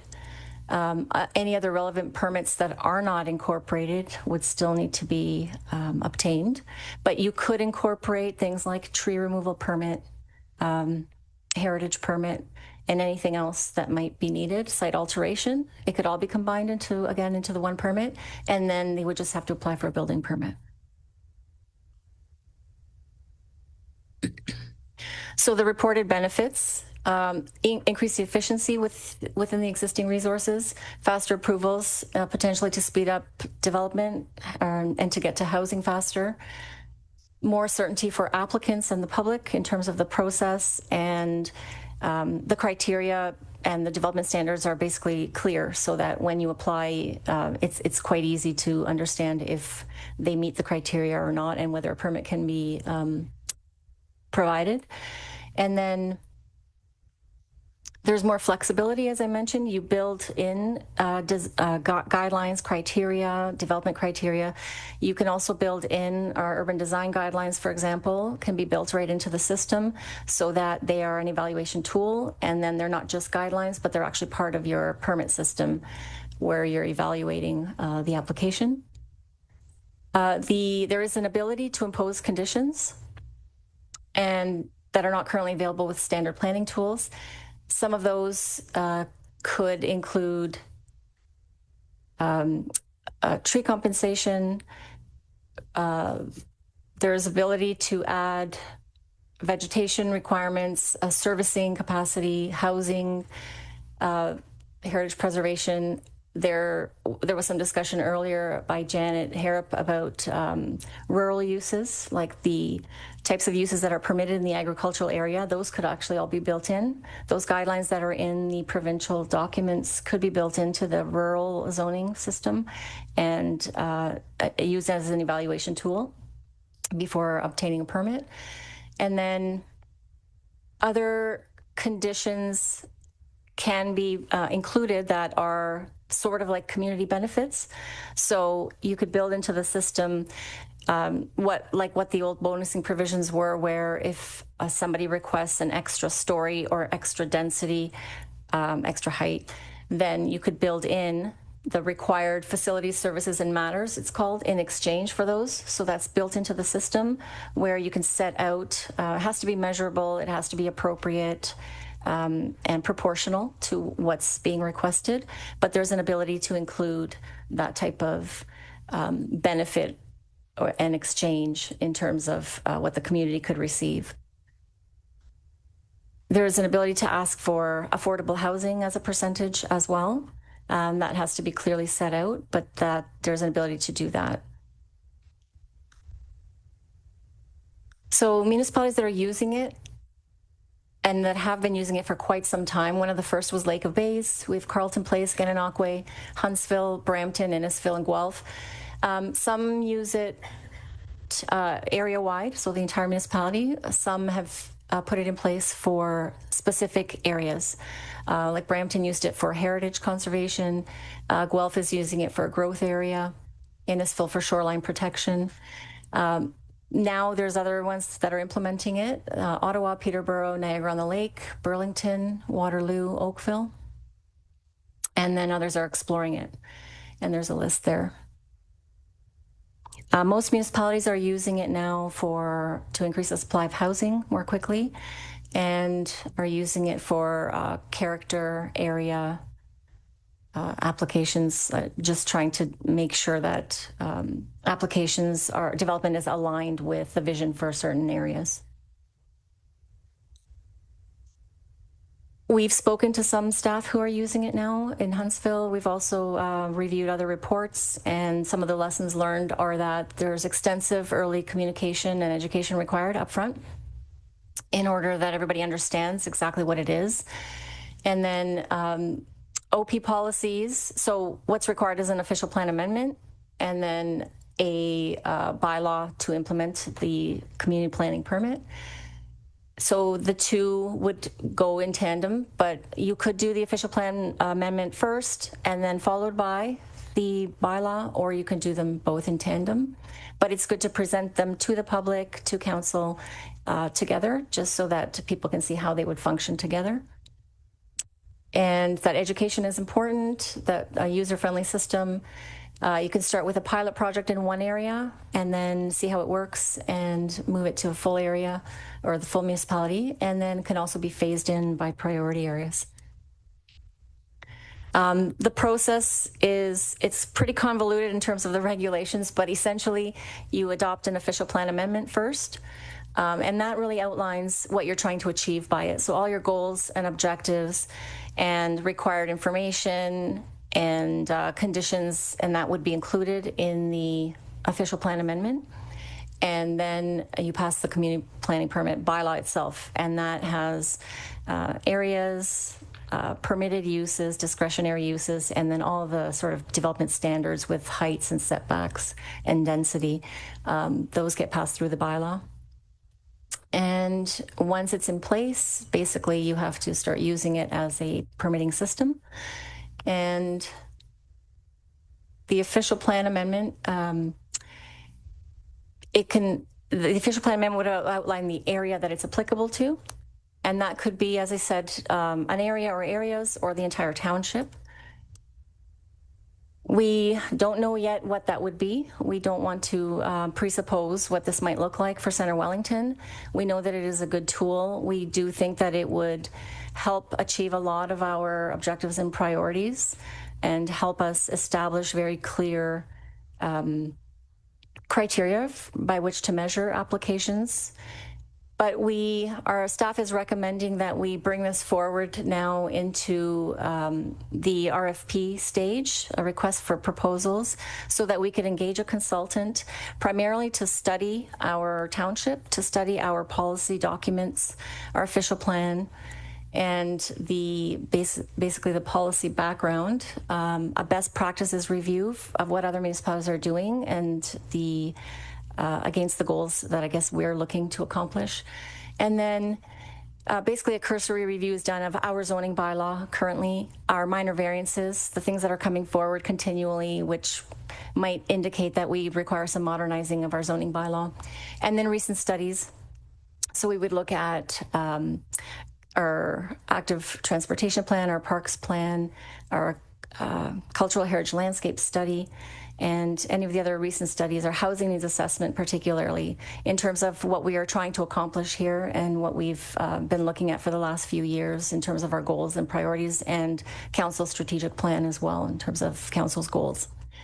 So basically this isn't a limited list in terms of what would be required, but we would be looking at first phase would be studying as I said, the township and all of our policies, and setting out a project plan, and then bringing forward a report of the feasibility assessment. So what background information the consultant discovered about the township and where we're headed, where we want to go in terms of our policies, and then key directions. And then reporting that to council with the findings and recommendations to move forward. So whether that be, we would want to know if that's a tool for the township that we feel would be beneficial to us in terms of our priorities, and then what that might look like, what would be recommended in terms of where it might be located. Would it be township-wide, or would it be specific to a certain area or areas, or could there be a pilot project? And then potentially if council is amenable to moving forward, and then it would be drafting the actual official plan amendment language, the bylaw language, and working extensively with the public through all the stages so that there is education and engagement, and then drafting the final amendment. So those would be the steps, basically, or the information that would be forthcoming from a consultant and that staff would work closely with. And that is what staff is recommending at this time, to move forward to initiation of a formal process to explore the community planning permit system. And I know that was a lot of information. It is a very potentially large overhaul of the way things are done. So I just wanted to make sure you had at least some of the basic information. There's a lot of examples out there that are listed in the staff report as well. And you can actually go through some of those bylaws and see what they look like and read like. Some are very specific. I think it's Gananoque or Carleton Place where they describe the build form and heritage features and things like that. You can talk about tree protection. So there's really a wide range of things that can be accomplished through it. So just wanted to, I'll leave it at that, and then happy to answer any questions. And I know Brett is here to answer questions as well. Thank you, Mariana. Thank you for that very extensive report. And Councillor Wilton will ask the first question. Thank you, Mayor Waters, and through you, thank you, Mariana, for the report. I was reading this all quite a lot this weekend, and I also went through the Peterborough draft CPPS to see kind of what it looks like in reality. They're still at draft stage there. So just before, I have a lot of questions, but before I start, I just want to say I see the potential for the CPPS, and I see that there's merits and some really key benefits. So I appreciate that it's coming forward.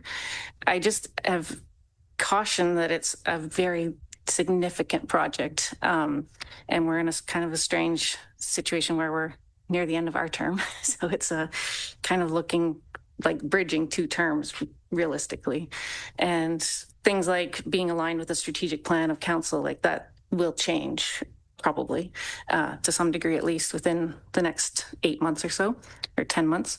So I'm just kind of curious what timing for one thing. And then I'm also not clear on what the RFP would include. When I look at the RFP on page 3, I think it was kind of your last slide as well, in terms of what would be included in the RFP. I could be comfortable with like a much more phased out thing with a very small piece to start with that would just look at some really high level feasibility and kind of a bit more of a pros, cons, cost benefit, not cost benefit, but benefit analysis. Maybe a bit more education around what a CPPS is, what they look like. The Peterborough one is like 300 pages. It gets right down to the details of what your bike locker can look like. They are very specific documents, and they're very prescriptive. And I think the other thing that people need to understand is once it's set, there is no more really public engagement. But I'd be interested to hear your comments on that. But the public engagement piece is so important to get right from the start. And again, that gets to the timing of all of this, and why I would be more comfortable if we had a very, very clear phased approach in terms of first step is a baby step to just get even council more educated. And then we also had the plan for Housing Action Committee or a Housing Advisory Committee coming out of our Housing Action Plan. So I'd like to see, like, that seems to me like a key group that should be established before we go too far down this path. So I guess I don't really have a question here. I'm just rambling, sorry. But my question would be, could you comment a little bit on what would be included in the RFP the way you see it currently? Thank you. Thank you for the question, Councillor Wilton, through the mayor. We're still in the process of developing the RFP. We have a draft, but we recognize that phase one will be the really important phase in terms of education, and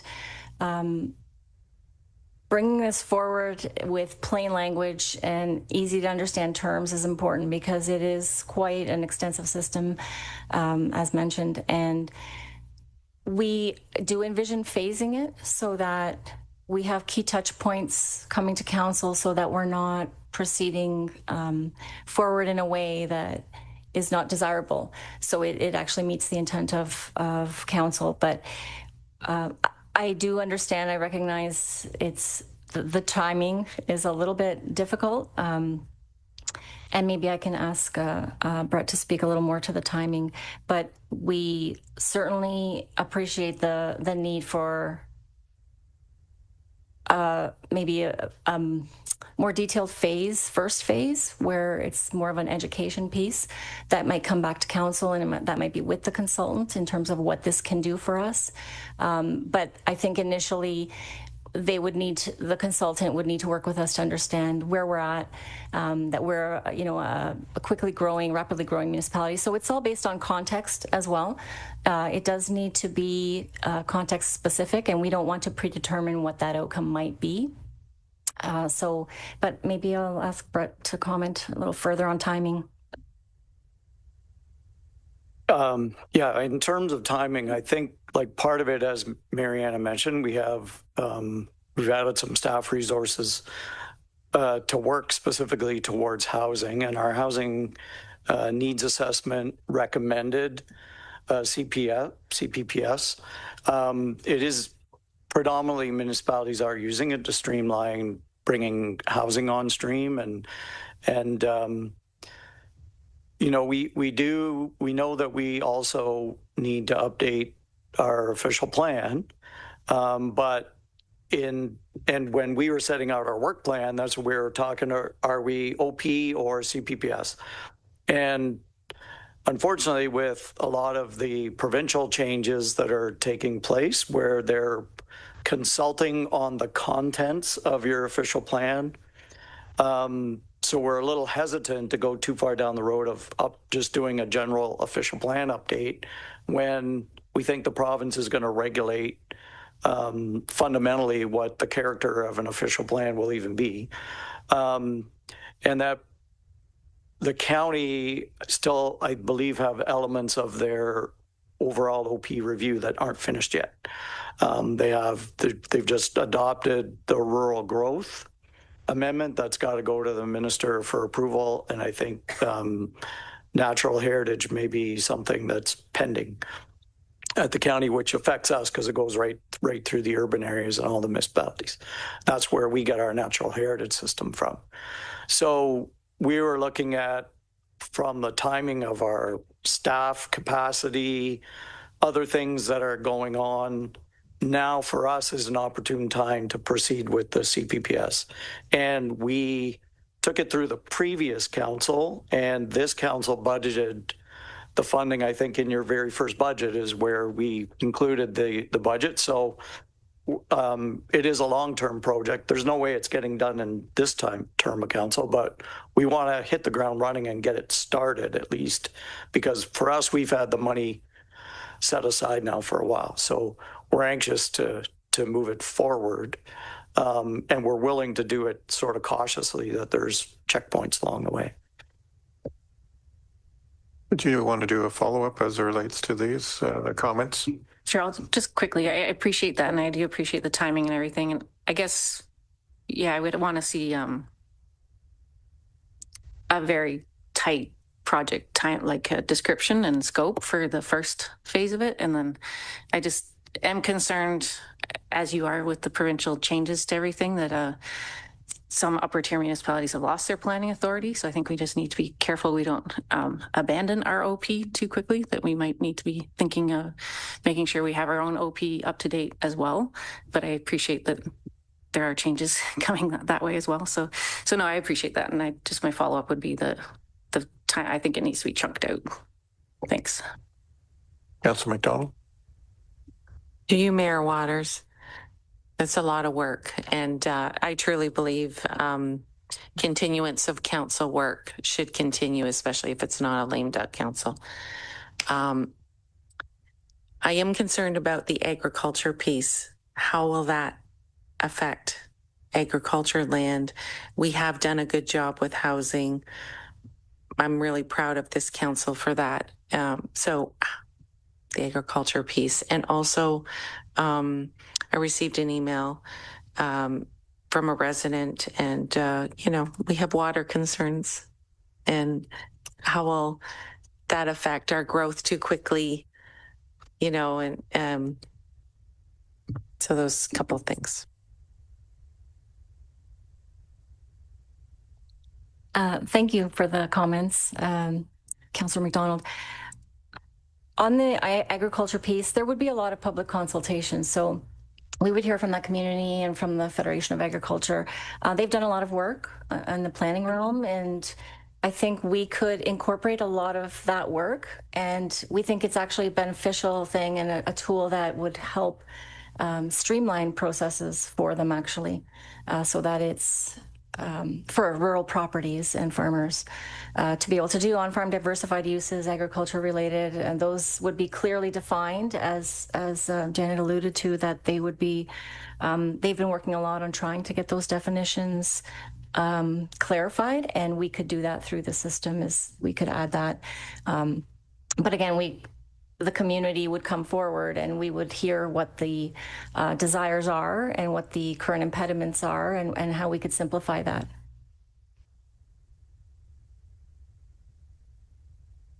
I did look up the CPPS at Niagara-on-the-Lake, and it was as convoluted as this. But will it be less work for the staff when it's all done? Will we need less staff?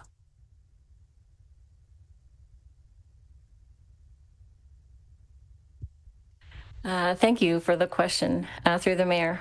I think it's just a different kind of work. I don't think it's more or less. It is a significant amount of work up front, but that's why we would be engaging the consultant to assist with that. And again, best practices, a lot of people are using it, so we're not reinventing it. I think we can adapt for ourselves what we feel is most appropriate for us, for our community and our vision here. Including, again, our guidelines and any community benefits type uses that we want to include. I think what would happen is we'd have to overhaul our processing, and that would take some time, but at the end of the day, it's probably a similar amount of work, I would hazard to guess, but that's something that we could look into for sure and ask other municipalities. My understanding, and we spoke with the manager of planning in Huntsville, and they indicated, again, it was a lot of work up front. It was a little bit more work trying to get it going, but then now that they're in the later stages, they actually see it as more efficient. So I can't really speak to just the number of staff that would be needed, but I don't think it would change any significantly. Councillor Adams? Thank you, through you. I think I have two questions, but I'll just start with my first.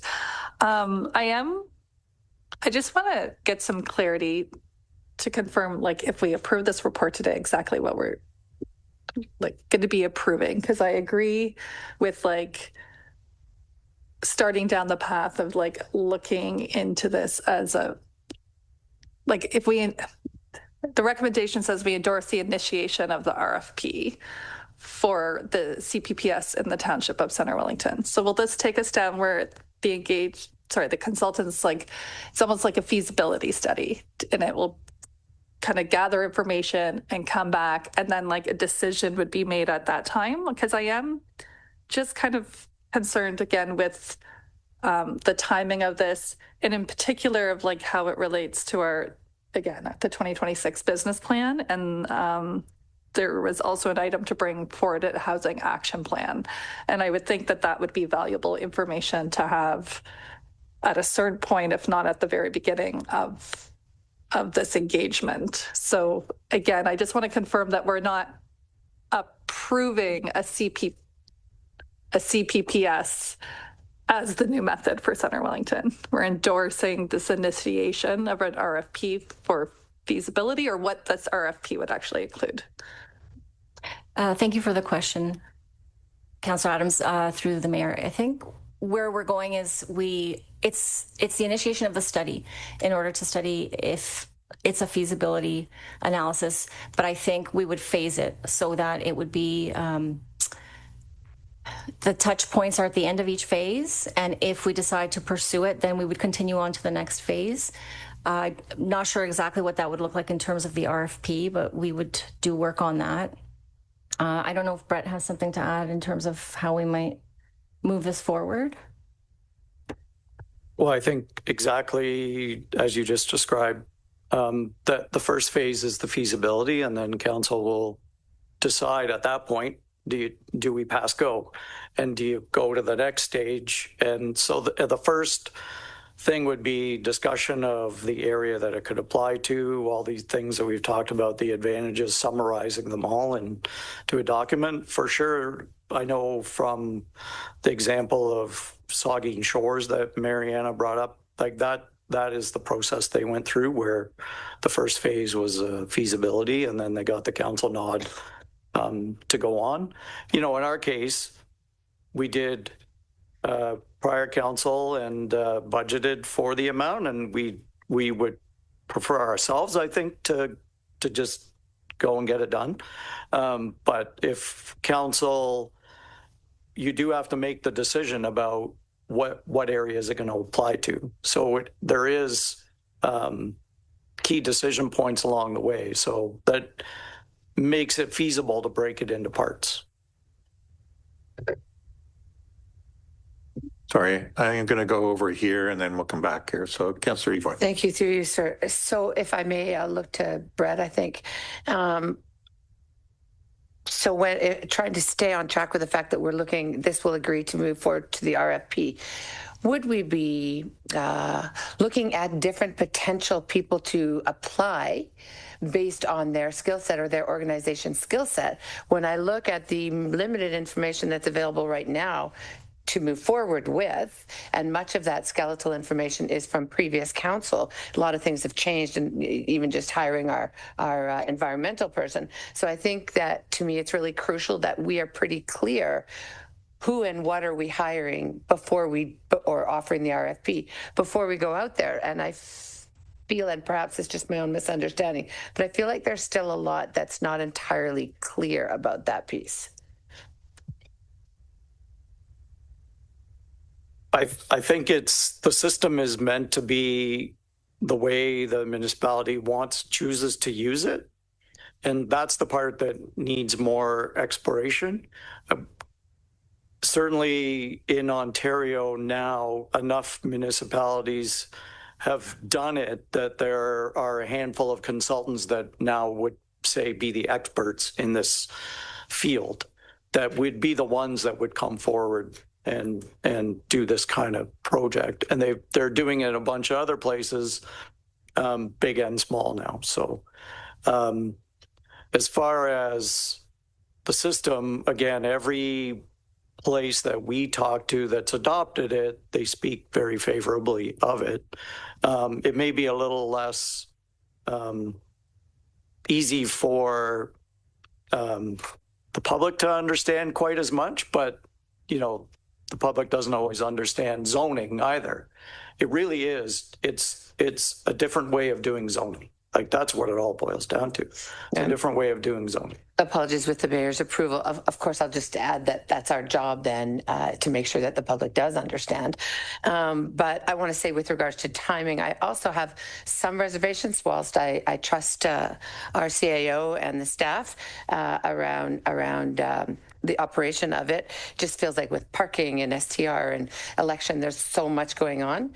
So I'd be comfortable in looking at and accepting that our CAO feels that the staff has the bandwidth to move forward with it. Then that's okay by me.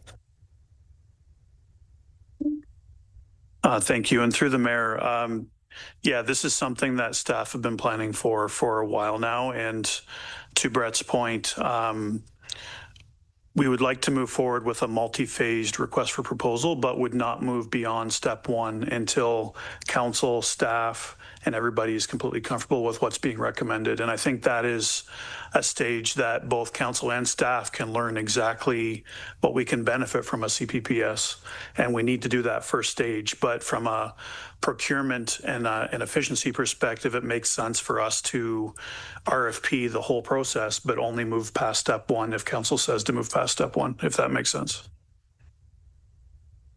Councillor Wilton. Thank you, Mayor Waters. I guess that part is the one I'm concerned about, because I don't think we've, like, maybe the previous council got a lot of education, or a bit at least, but it hasn't come forward to us at all in our term of council. And yeah, even though we've requested it. So to approve moving forward with a comprehensive RFP, that I think the budget is 140,000, that's earmarked at least. Maybe that wouldn't be the budget, but because in this in your report, it does have like the shared visioning exercise. It has public engagement. It has preparation of CPP bylaw would all be included as deliverables under the RFP.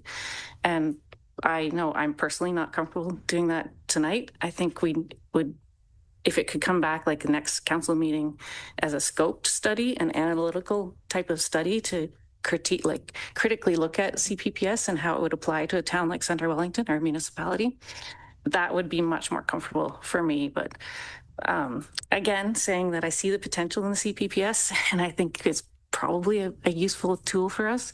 I just think personally, as a council and as myself, it was a deep dive over the weekend trying to learn everything. And it's a big change for how we would be looking at planning and development. And I have a lot of questions about that, but I have a feeling we're running out of time tonight. But I would really appreciate if this had been brought forward in a more of a committee of the whole workshop-y type discussion, so we could have asked a lot of questions and had a better understanding of where we were going. So thank you. Would anyone want to speak to that? Yes, Mariana. Thank you for the comments, Councillor Wilton, through the mayor. I think what we're challenged with is starting this. We've been talking about it for a very long time. We've been challenged with staff resources. We do have the money set aside, but I totally understand the comments about diving in a little too quickly. I'm not sure if it's staff reporting back with a little more information first, or maybe I'll leave that to Brett to comment on.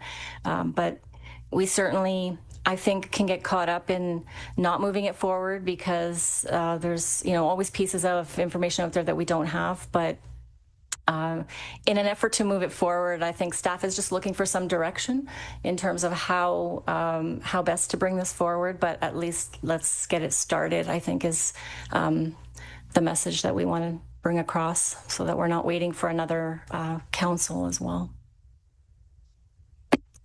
Brett, would you like to further comment on that? I mean, I think we're perfectly fine with what's been suggested, that we come back with a revised scope that breaks it into phases for council. We did, we've, again, talked about it for a long time. Do we come to council with a preliminary report and then come forward with the full report? So, we decided at this time just to bring it all forward. So, but if you want to split it, that's fine with us.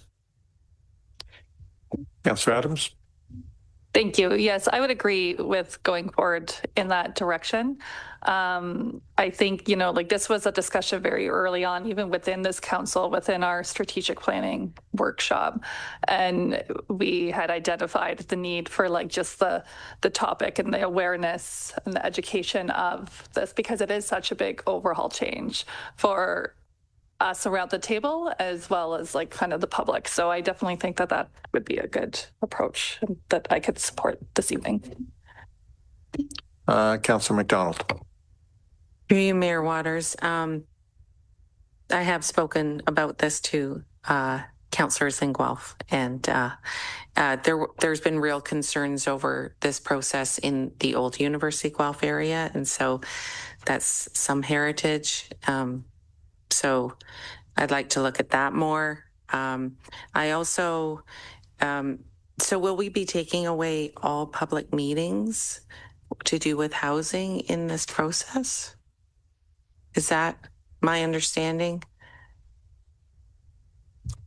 I think through the mayor to Councillor McDonald, we don't really know what it's going to look like yet. There is no, there are certain things that are not required as they are in sort of the existing system, but you can build in public consultation. Obviously, there are certain permits that would come to council still, so there's an opportunity for people to review them and delegate, I guess. I'm not 100% sure exactly how the system could work yet. That's what we would want the advice from the consultants on, and then we would build it from here, right? How we want that to look, what kind of notice we want to provide the public on maybe certain types of applications, but not all. Certain types can be exempted. So I think there's still a lot of questions that need to be answered through the process. So I don't have all the answers at this time. And not necessarily, so there are notice requirements once one is approved and things like that, but not necessarily in terms of public consultation. So to answer your question, would we lose, we would lose some of the existing system in terms of requirements for a public meeting, for example, for every zoning amendment or for public hearing for a minor variance. So things like that wouldn't be the same necessarily. Sorry, follow up, Mayor Waters. Yeah, and then I'm going to bring this conversation to I am okay going ahead because I think you have unanswered questions and we have unanswered questions, and the only way to find out is to do some sort of preliminary process. So I don't know what that looks like for us right now, but.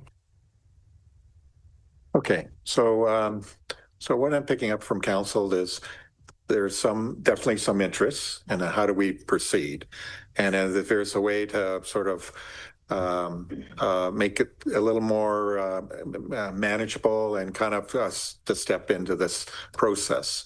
So we could either do one of two things. We could ask for a deferral on this matter and then send it back to staff to look at it, hearing sort of the conversation here that way. Or we could move ahead with the recommendation.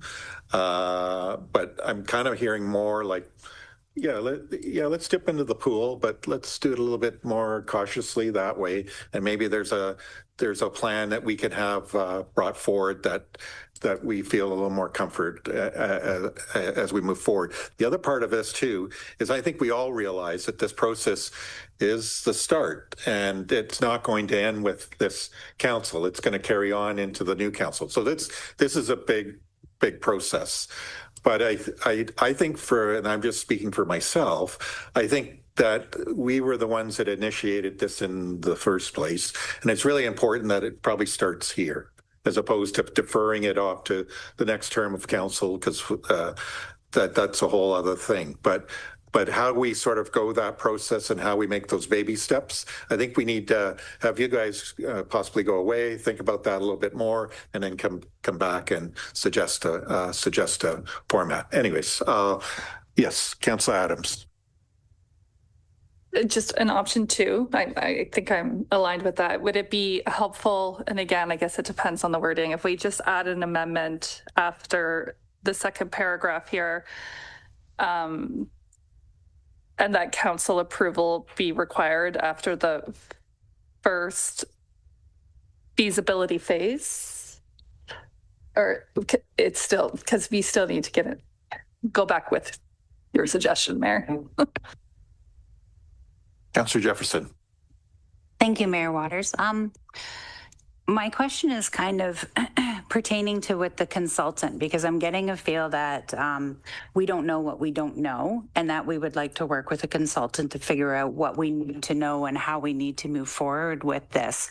So I'm not in agreement with sending it back for staff to come back to us with another report, because it's basically they've done all of this work and this is the report, and I feel that you're looking for help with a consultant to help us start setting up this. So I'm just wondering if it's to be like an RFP to work with a consultant to start setting out our next stages. Like that would be the first thing to bring back to council and our steps that we have to start doing, because just to bounce it back and forth, we're not going to accomplish what we're wanting to accomplish, in my opinion. So I'm looking to this side of the room in terms of, because this sounds like getting involved with a consultant, figuring out what that phasing is and really have a clear understanding of that. And I think from what I can hear from staff as well, we're not quite sure, they're not quite sure what that is. And maybe it is the consultant that can help direct that. And maybe that is part of the, obviously the request from consultant is council's kind of feeling like this, but how do you spell that out that makes sense for us to sort of digest this and move it forward? Am I capturing that sort of? Yes, no? Yeah. So what does that mean? So I'm looking at you, council, in terms of direction, in terms of what do you want to do here?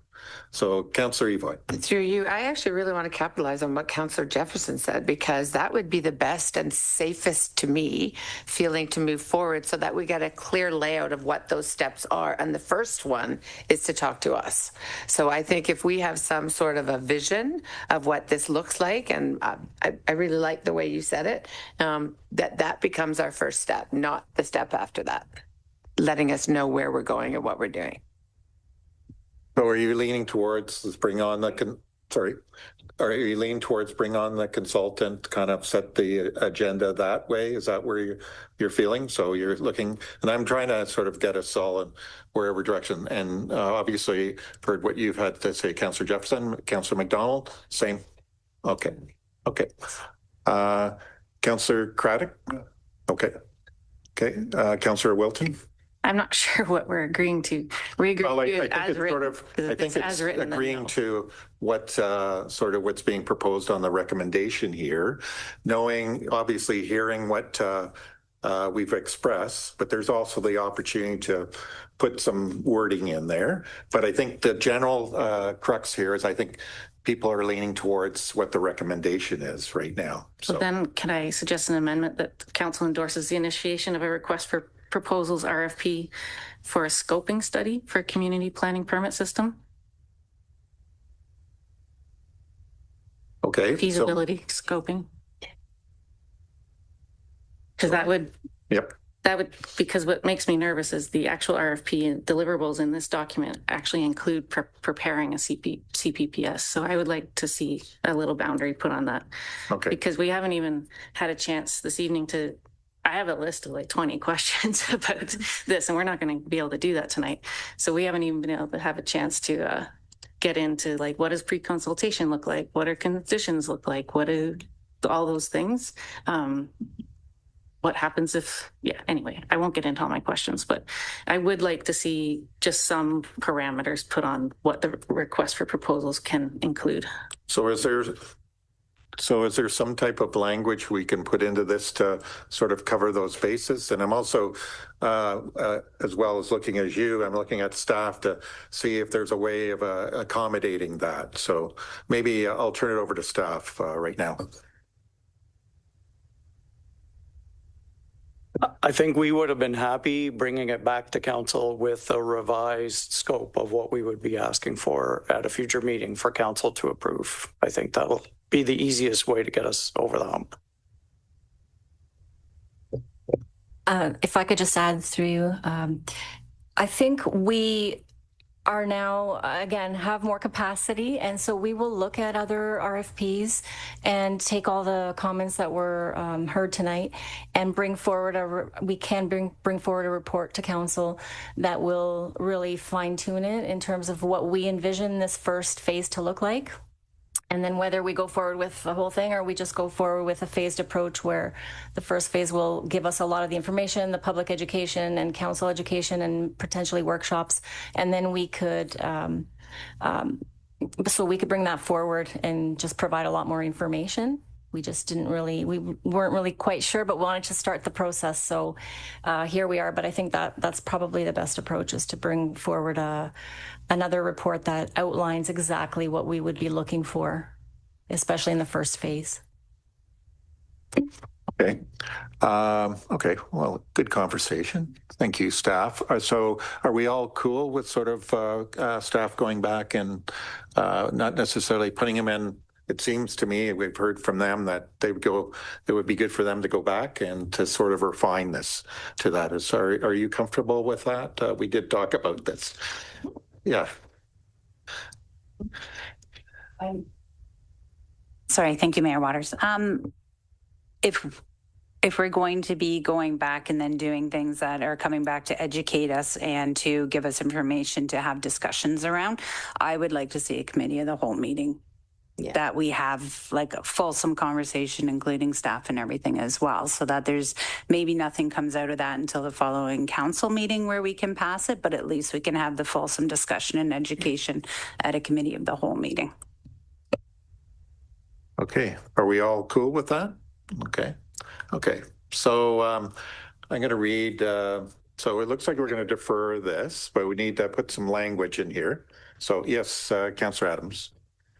Through you, if we just keep the first recommendation and lose the second, I think that would probably allow staff to be able to hear the direction and come back.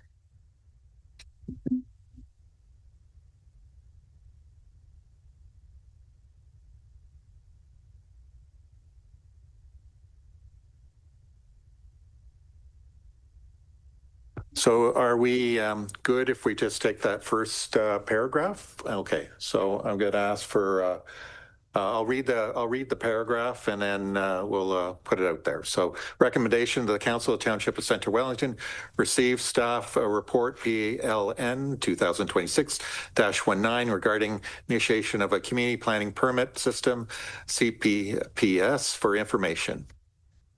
Do I have a mover on that? Councillor Adams, seconder on that. Councillor Wilton. Any further comments or discussion on this?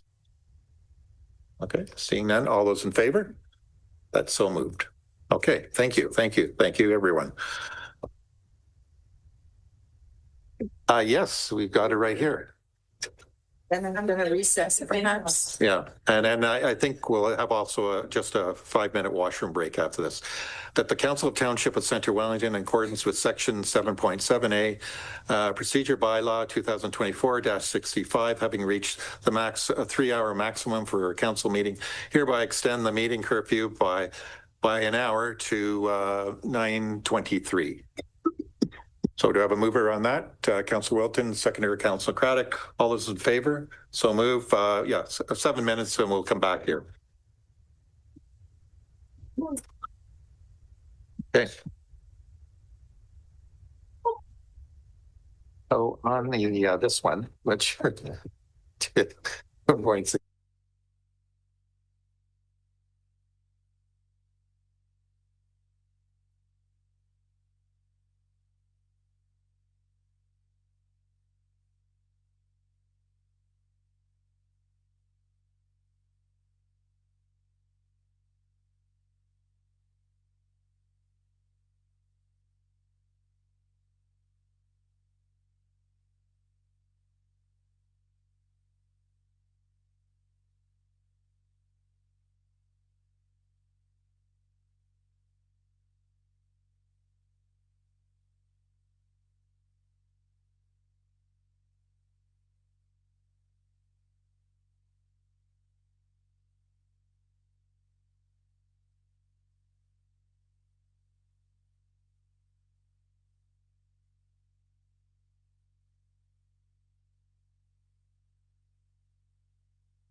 go down to item 11.5, update on Ontario Bring Your Own at Outdoor Festivals and Events Framework. And Kristen is here to speak to that.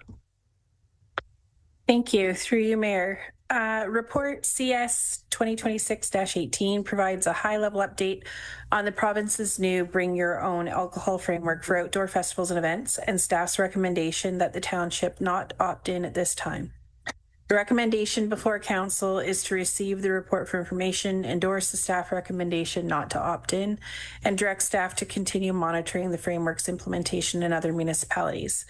At a high level, staff reviewed the framework through the lens of public safety, municipal liability, event operations, and alignment with community standards. The key concern is that a bring your own model reduces the controls that exist in licensed service environments and creates additional challenges around monitoring alcohol consumption, preventing overconsumption, enforcing age restrictions, and managing impaired behavior. From an operational and risk perspective, the framework also raises concerns about liability exposure, insurance uncertainty, and an increased burden on organizers and municipal staff. The report notes that organizers may need enhanced security, revised site plans, stronger risk mitigation measures, and could face added costs, which may be especially difficult for smaller community groups and event organizers. Another important consideration is fit with the township's existing approach to events. Center Wellington has generally prioritized family-friendly environments, safe and inclusive public spaces, and responsible alcohol consumption through regulated service. And staff's view is that the BYO model may not align well with those expectations. The report also notes that staff are not aware of significant local demand for this model, and any potential benefits remain uncertain at this point. We also wanted to highlight the consultation piece as a part of the township's broader work on the upcoming municipal alcohol policy update. Staff had brought questions to the Healthy Communities Advisory Committee at its April 8th meeting. During that discussion, the BYO framework was also raised by both staff and committee members. The feedback from the committee reflected mixed opinions. However, there was a general acknowledgement that participation in the BYO framework could create practical challenges for both event organizers and township staff. The feedback was helpful in informing staff's overall assessment and supports a cautious approach at this time. This discussion is also connected to the township's work to update the municipal alcohol policy as outlined in the report. Staff are currently revising that policy and expect to bring that forward to council for review and consideration in the coming months.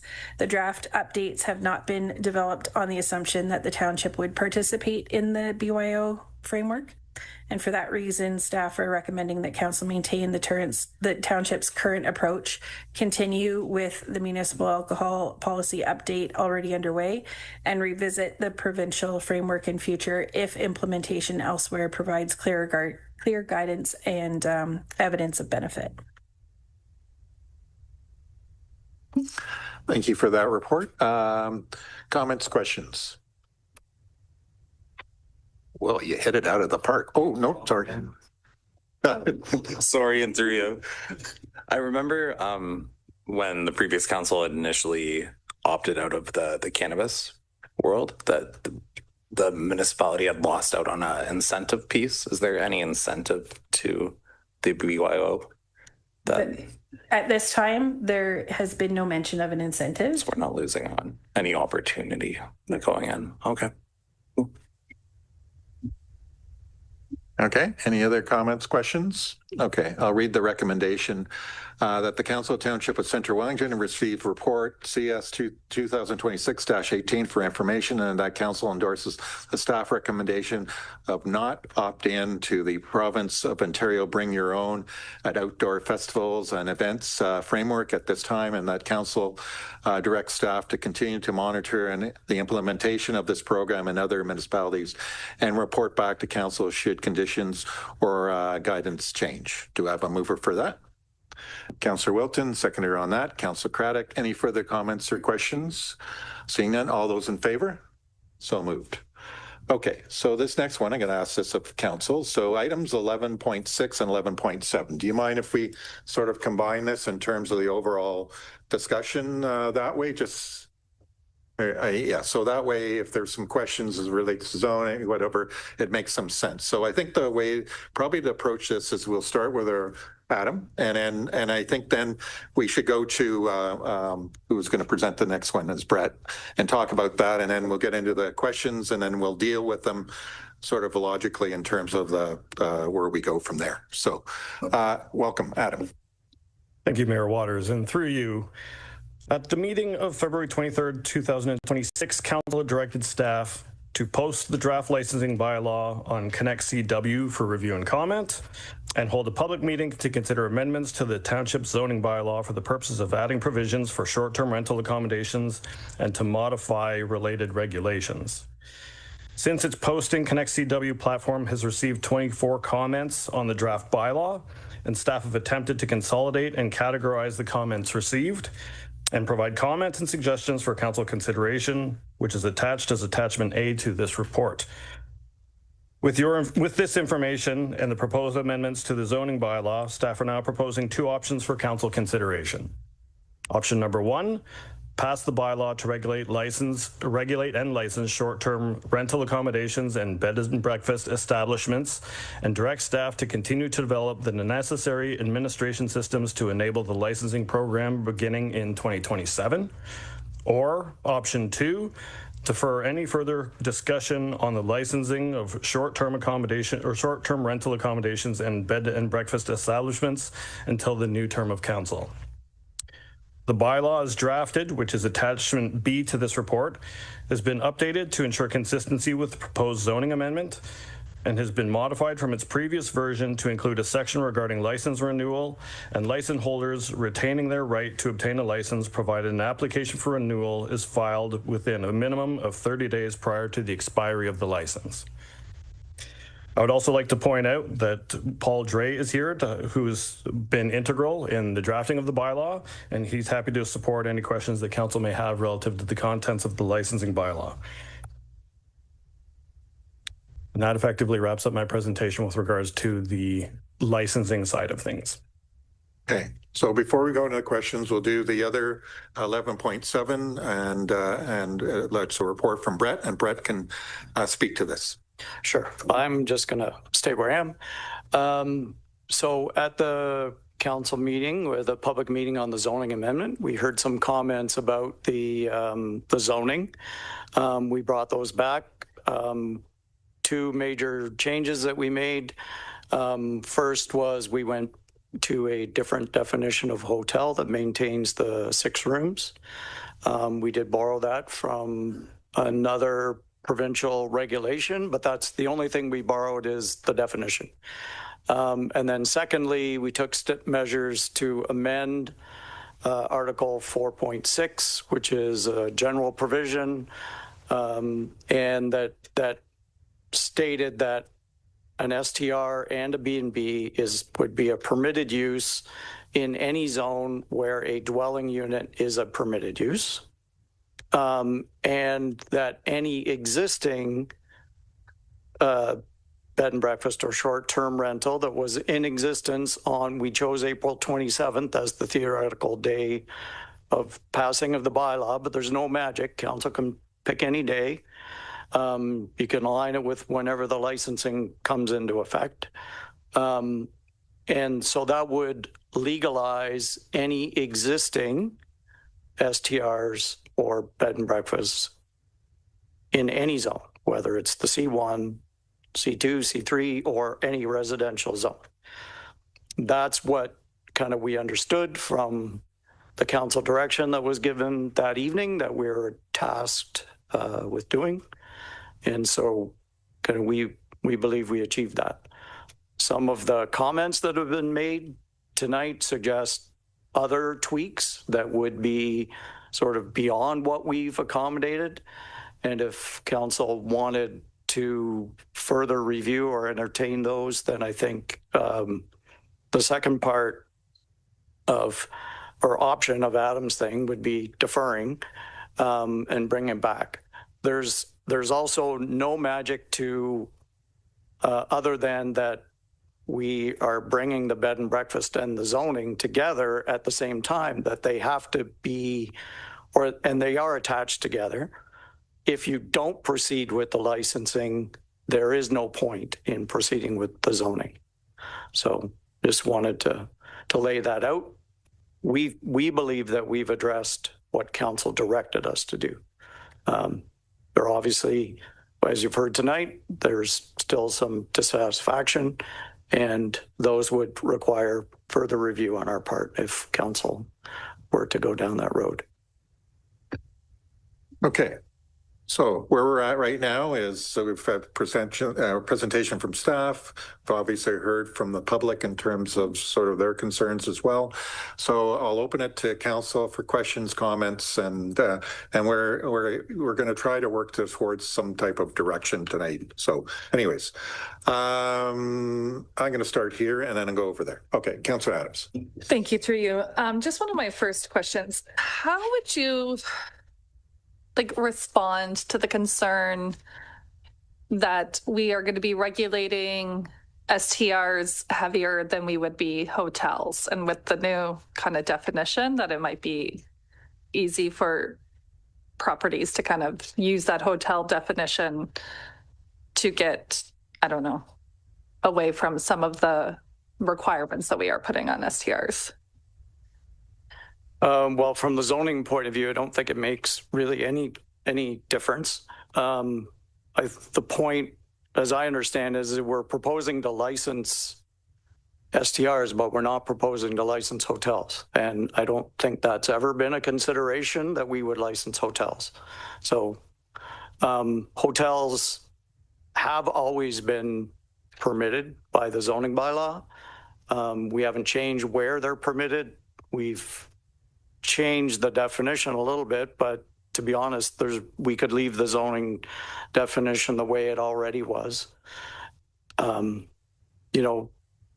Remind council that we've been through this licensing thing for a while, and it's only on the advice of Mr. Dre to prosecute that we need to align that we're looking at the zoning. Before that, we didn't think that there was anything wrong with the zoning the way it was. And so it is only to enhance the bylaw enforcement that we've gone down the road of amending the zoning at council's direction. The dilemma, I think, that arises with the changes here is when we don't license or record or register either short-term rentals or bed and breakfasts today. Neither of them require any licensing, any registration or anything. So there's probably all kinds of them, and we don't know every single one that exists in the township. And so if council wanted to recognize existing ones, what we've put in section 4.6, I think, is the most appropriate way to do that. There's been other suggestions about, well, the parking regulation maybe should be tweaked as well. We've recognized existing ones.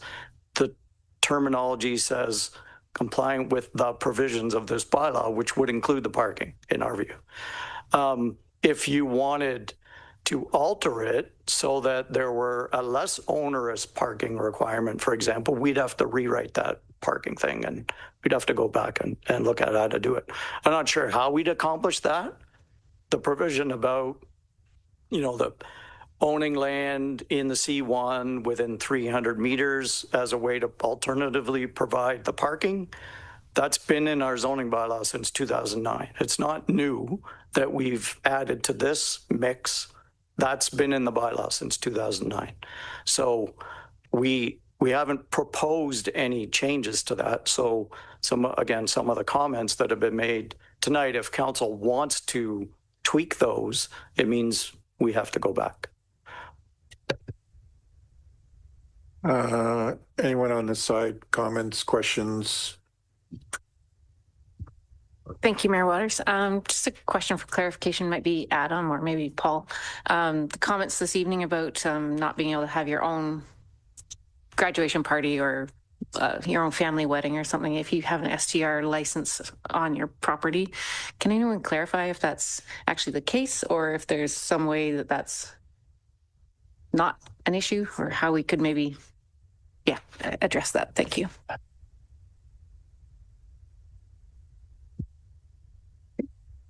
Welcome, Paul. Thank you. My interpretation of that would be the licensee cannot host a party. So if they have somebody, they're hosting a party as a licensee, they've licensed bed and breakfast, and now that person is going to have a party, they can't do that. But if they want to have a birthday party or whatever in their personal capacity, nobody's going to chase them for that, I don't think, to have a birthday party or a graduation party, those type of things. So it's really in their personal capacity. Yes, you could, that's your property, you can have whatever. But as a licensee, then you cannot do that. So just to follow up, in the case of a more rural scenario, right, and there's space and all of that,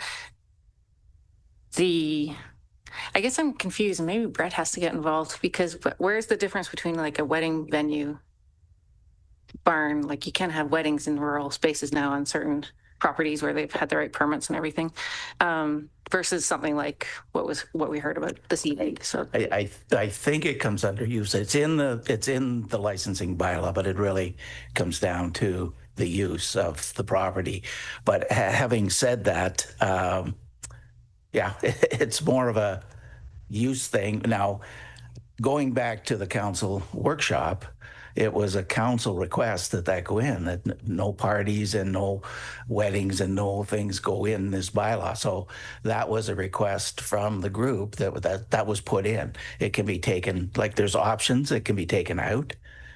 It can be altered, say, in bed and breakfast. Like there are some options there, but that was put in as a council request because they didn't want parties and events going on at the short-term rentals.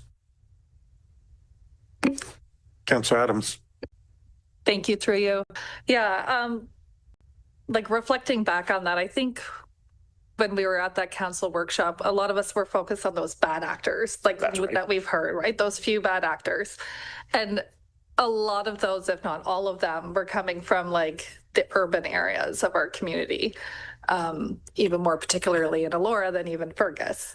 So it seemed to be centered in a certain area. And so then I think that was the intent of that, not to stop a bridal shower from happening. Yeah, well, if I might, Councillor, I've been involved in other municipalities where rural areas, have hosted these, and they've become major problems for parking, for all kinds of things, noise, like all of the things that occur in urban areas.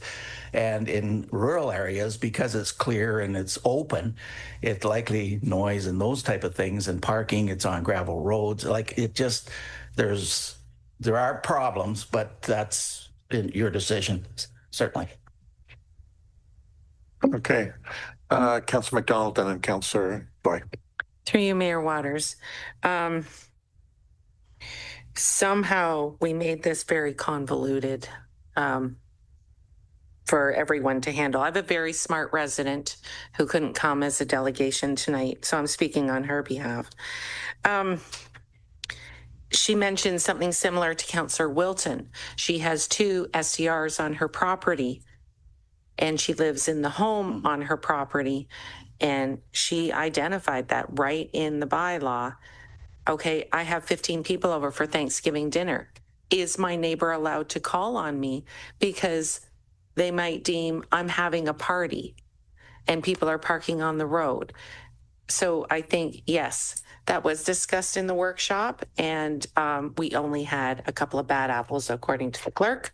And so I caution going down that path. Yeah, that section can be removed in both. Okay. Like it can be, and it's a separate section. It's in bed and breakfast. It's in short-term rental, like it's in both.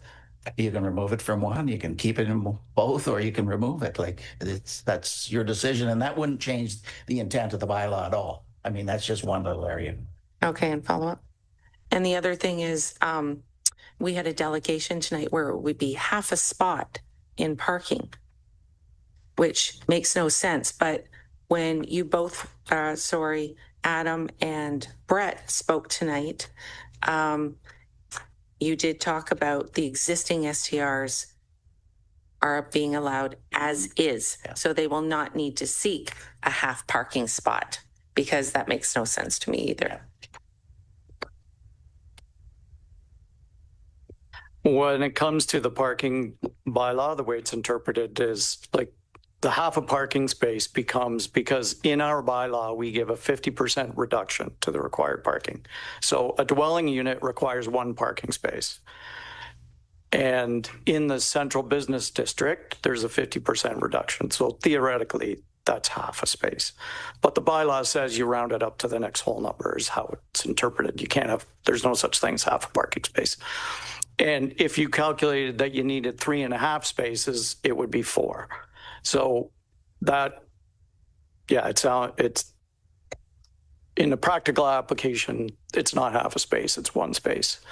So I guess what the parking standard that is set out in the parking requirements of the bylaw for an STR is one space for every 2 rooms. And that was what was presented to council back in the draft back in February. And that is based on our review of other municipal bylaws. And it's less than what we had been requiring for bed and breakfast establishment, which was one space for every room, plus the one that the owner requires. So what we've proposed with our deeming or deemed to comply statement is that if you had only one parking space instead of one for every 2 rooms, you would be deemed to comply on the date if you existed on the date that we passed the bylaw, or depending on when that is. So our intention was to make those situations lawful. And the dilemma we face when we, and Mr. Dre brought this up, I think, at the council workshop. If the bylaw today doesn't regulate STRs at all in zoning, they don't, the word short-term rental does not appear in the bylaw. We have a number of STRs, obviously, without the bylaw mentioning them. And so we've assumed, and the people obviously operating assumed that it was legal. Because from our point of view initially, well, that's just a dwelling unit. It doesn't matter who lives there or for how long. There's nothing, we don't regulate tenure. We don't regulate the difference between a rental unit and a unit that someone owns. So our view at the time we started on this path of wanting to regulate STRs is we didn't need to change anything in the zone. But what's happened with Mr. Dre's advice is there's now case law that short-term rentals are use of land. And so the problem that gives is traditionally zoning bylaws are interpreted in a way that if it's not regulated, if a bylaw is silent, then that use is not permitted. So if we pass regulations that define short-term rental, as we propose to do, we would run the risk that then none of the existing STRs are lawful.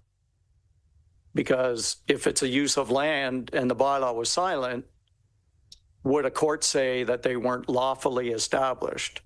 So that's why we've chosen that we need to have a specific provision that makes existing ones legal unless council wanted to do otherwise. So again, we're trying to accommodate what we believed council's wishes to be. And if council wants to alter the bylaw, we can go back and do that. And, you know, maybe we are better off leaving the hotel definition the way it was before, but then we have to make a whole bunch of other changes to the bylaw. Because we've eliminated the motel definition and made all those changes throughout. If we go back to the way it was, we'd leave hotel and motel in and not touch any of that stuff. But again, we're at council's wishes is what we're trying to accomplish here. Councillor Evoy. Thank you. Through you. You know, we are nothing if we are not here to learn and to listen. And we heard some very valid points tonight. And I think a lot of that comes from, whilst your answers are fulsome and complete, the writing as it is leaves everyone a little bit uncertain about what it means. For example, let's take the half parking spot. You're able to clarify it very easily, but if someone's reading it and doesn't understand it, which would explain the communications that we've been receiving from our constituents. In addition, because something gets grandfathered doesn't solve the problem of what's happening tomorrow. So while I appreciate that for those that already exist, it doesn't really help for what's going forward. So when I look at things like the parking and even to some of the other things, the hotels that exist with 4 rooms but get to be called hotels, like there are certainly some things that have continually come back up. And I think, and I wrote this down and so I want to share it, while I support tourism, I think we can still protect our neighborhoods.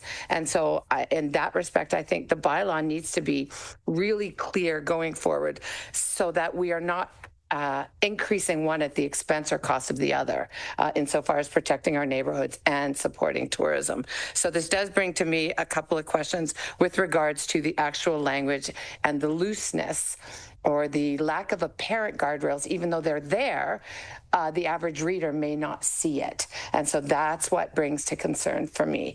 I was going to speak about what's our follow through for enforcement. The language isn't even there when it comes to follow through for enforcement. We speak about, you know, there being something happening on a Saturday night when there's no bylaw officer, and yet I don't really see clarity around what we do. So if an OPP officer goes in and solves the problem, how is that path getting back to us so we can properly address the issue? So I did call a staff member and ask about that this afternoon. But I'm almost thinking at this point, it's more important that we have more clarity. I think it's all there.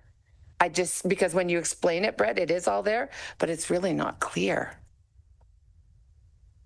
Brett, any comments that way? Well, I'm not sure how to respond, to be honest. I think, you know, we're not necessarily, staff makes enforcement decisions and we have discretion.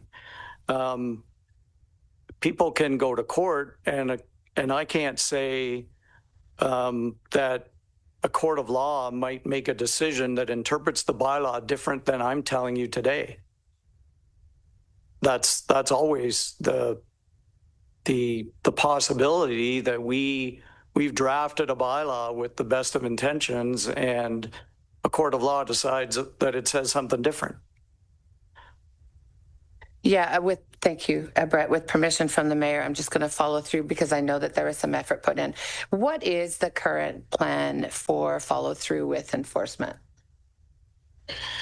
Yeah, through you, Mayor Waters, the plan is really to continue enforcement in the same way and means it as it always has been, and it's through kind of complaint based, through education, and all that while keeping the owner and the responsible person responsible for the activities that transpire within that license that has been granted to them. And again, through graduated enforcement to kind of address some of those bad behaviors that could potentially happen. Really, if you're talking with enforcement, the idea would be that as this gets rolled out, if endorsed by council, it would be done in a similar fashion to existing enforcement.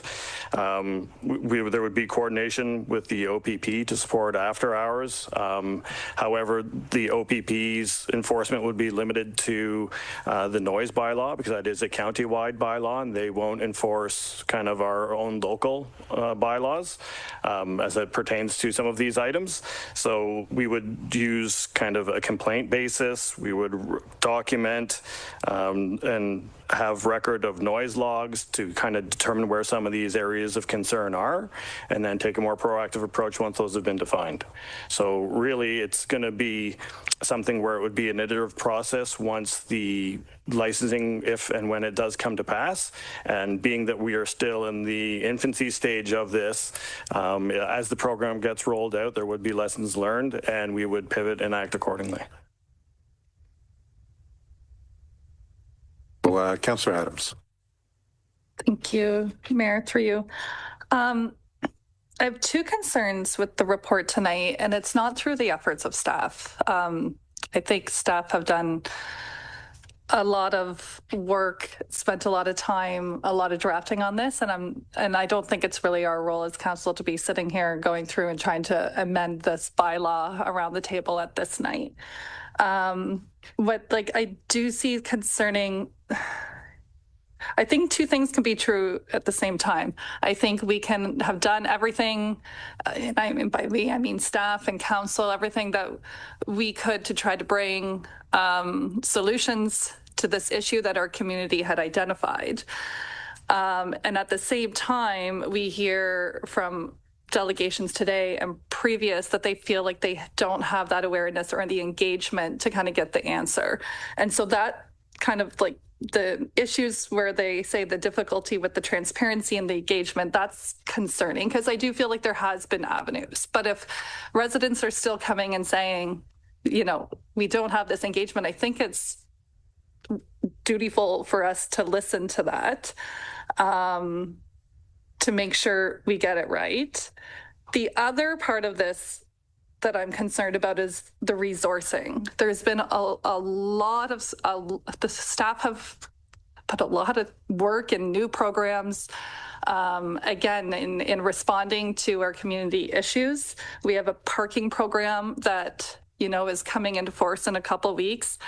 We had weather that delayed that, but that delay had actually given time for like the community to get more education and awareness out. And I think we're going to be actually in a better spot when that comes, but we still don't really know what the full impact of that program is going to be on staff. We just passed the MSC, which is a completely different kind of way of working, and it's going to take a lot of resourcing on staff, all within the same department. And now this is another project that, again, is going to be pulling from the resources of staff. So I'm cognizant of that.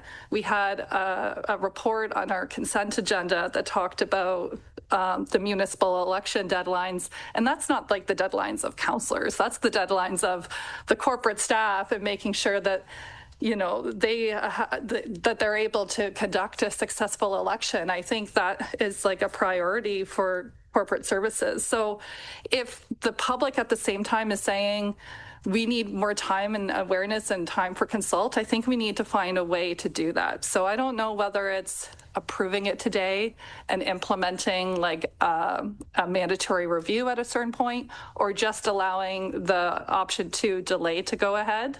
But I am, because of those reasons, uncomfortable with adopting the option one to move forward as is today. Councillor Wilton. Thank you, Mayor Waters. Just curious, I think Adam can probably answer this, but maybe Dan. I'm just curious about the relationship between the short-term rental license and the MAT tax item. Thank you. Yeah, thank you for the question, Councillor Wilton, through you, Mayor Waters. Certainly a correlation. With the licensing, staff will be able to better identify the operators of STRs within kind of the municipal space, STRs and bed and breakfast establishments.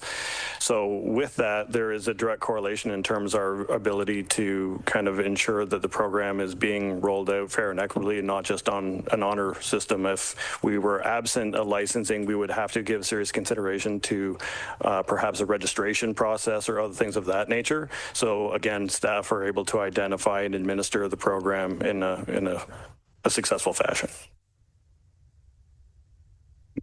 Councillor McDonald.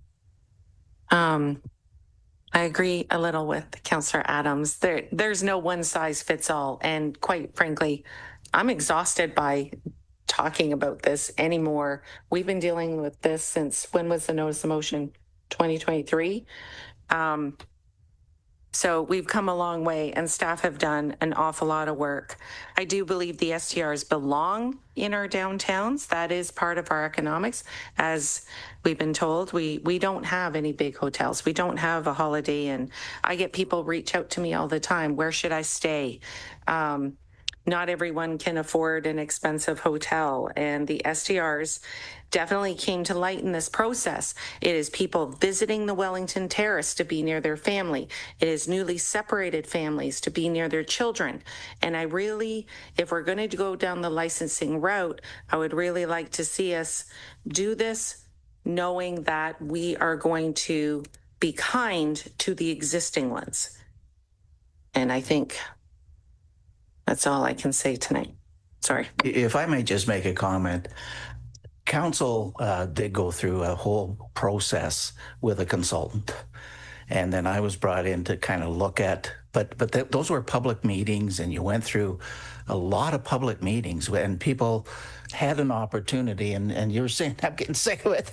You know, there's a lot of people likely are, but I think you did go through a really meaningful process. And then we went through a secondary meaningful process because you said, listen, we want to allow the people who have them to maintain them. Brett's done a wonderful job at getting, and there was, I think I can say there was a legal opinion involved in that as well, to do this, you know, the way council wanted it. So people had an opportunity to have these. And so I think you've done like a wonderful job. One thing that hasn't come out, you know, in all the discussions is the life safety issues. And when people stay at a bed and breakfast, my daughter stays at them all the time. Other people stay at them, your family stay.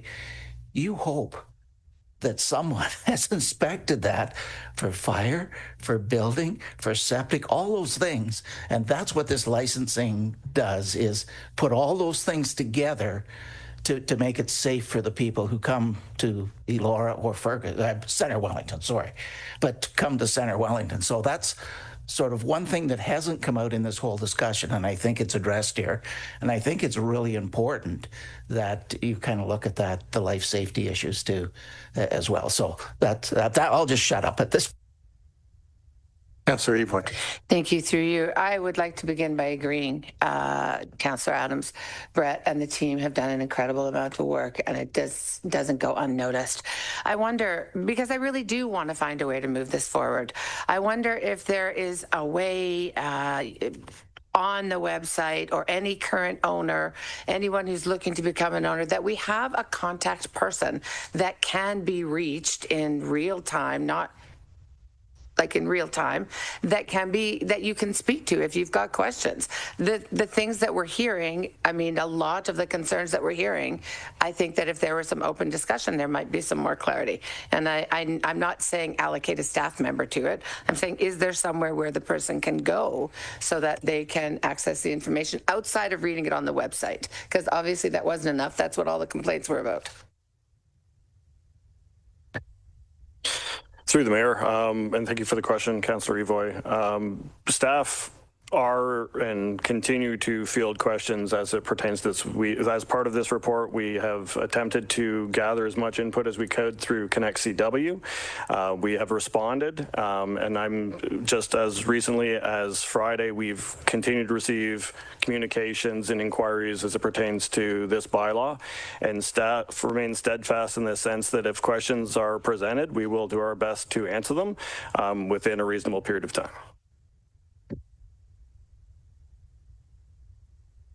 Councillor Wilton. Thank you, Mayor Waters. I just want cognizant of the time, and we've spent a lot of time discussing this now, that I would be comfortable moving forward. I think we have done a lot of work. We have tried to respond to as many issues as we can. I think over time, as Councillor Adams alluded to, like if there's a review, and I think that kind of might happen organically over time, is probably not going to think of every single thing. I think people who are hosting short-term rentals that are peaceful and calm and happy will probably just go, there won't be any problems. There isn't enough staff to go and look at what people are doing. It's a complaint-driven process, so only if there's a complaint would any problem be. So personally, I'd like us to see it move forward and take option one, and that would also trigger the planning. And I know everybody's not going to be happy with that, but I think given kind of thank you for the reminder about the life safety things, when we think back to why we started this, it was safety, making sure we weren't flipping too many houses, like permanent housing, into short-term rentals, and peaceful neighborhoods kind of thing. So I think we've done a lot of work. Staff have done most of it, obviously, but I think it's important that we keep moving forward. So I'd be all for option one. Thank you. Councillor McDonald. I'm very prepared to move this forward, and I'd like to make a note. I noticed in the bylaw the adjudication process. So once this is enacted, the complaint will go through the clerk's office, and there will be some sort of, like, we're going to the system where we could take a license away. Yes. Sorry, you've also in this, in the bylaw, you have AMPS, which is administrative monetary penalties, which takes it out of the court and puts it in an administrative process, which is quicker and a lot easier. And there was a comment earlier, about complaints. You could have a neighbor write a complaint that can be submitted at a AMPS. It can't go in court, but in the AMPS process, it could if there was noise or parking. But those type of things in AMPS, could go and affect, So it's an easier process, and it'll be a quicker process. And correct me if I'm wrong, Adam, but you're in the process of setting that up, and you're very damn close. Because we've been consulted on that as well, so it's very close. Yeah. Councillor Jefferson. Thank you, Mayor Waters. I just had a quick question for Brett for our zoning with the occasional use that comes in to the zoning bylaw under 4.24, with that you can have every occasional use shall only occur for a maximum duration of 28 days. And then it's about garage sales and things like that you can have on your property. Would the occasional use for the zoning allow people that have an STR on their home where it says that we can't have parties in that, but would the occasional use allow them to have their own weddings, parties, things of their own that they're wanting to host? The occasional use provision that's in our zoning bylaw was directed towards more the kind of things that someone might do on a regular basis that somebody might say otherwise is a commercial use, like a garage sale, as opposed to specifically say what you can and can't do as a homeowner and your own rights to do things on your own property. So they're not oriented towards what a resident is going to do on their own lot, because those are things, hosting a party or whatever are things that go along with a residence. But it's things like yard sales, garage sales, those kind of occasional things that people do that otherwise, you're selling, retail goods are prohibited in a residential neighborhood. So you don't want a situation where somebody who has a garage sale gets told, I'm sorry, you can't have a garage sale. It's not zoned for that. That's why that provision is there. And, you know, the questions have come up in the context of what the licensing bylaw says, but certainly what's in the zoning bylaw was written long before short-term rentals exist. So it was not in any way intended to regulate or impact short-term rentals. It's a general provision that applies throughout the whole township that gives people the opportunity to do things that the zoning bylaw might not otherwise say are permitted 28 times a year. Okay. Any other comments, questions from council? Okay. So I'm looking right now from council in terms of where to go, option 1 or option 2 as it relates to this. So I'm going to just do a straw poll here. Councillor Craddock, where do you feel where are you supporting right now? Why would you go to me first? Just before I do, I did see a member of the audience put their hand up. Is that an option for them to speak at this point? Okay, no, appreciate that. I would say myself, I'm leaning towards option 2 at the moment. Okay. Councillor Wilton. Option 1. Okay. Councillor Adams. Option 2, however, could be with an amendment that staff undertake a bylaw review after 1 year of implementation. I could be like, yeah. I'm thinking we have to leave that at option 2. Okay, for myself, I'm leaning towards option 1. Whilst I'm leaning towards option 1, I'm struggling because it's not complete, but I know I want to move it forward. So if there is any way to find more clarity going forward, I would be much happier. So yeah. Okay, so what was that? Option 1 or option 2? One. 1, okay. Councillor Jefferson.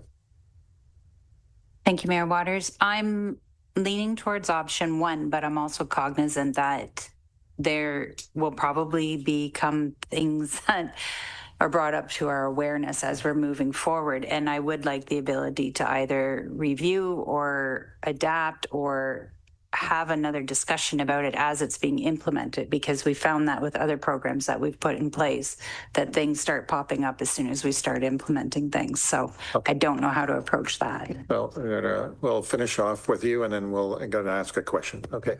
And option 1, and I believe there was clarification on we could tweak it.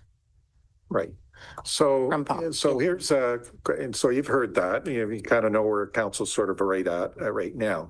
I think it is like, obviously there's a feeling that we need to sort of move this forward.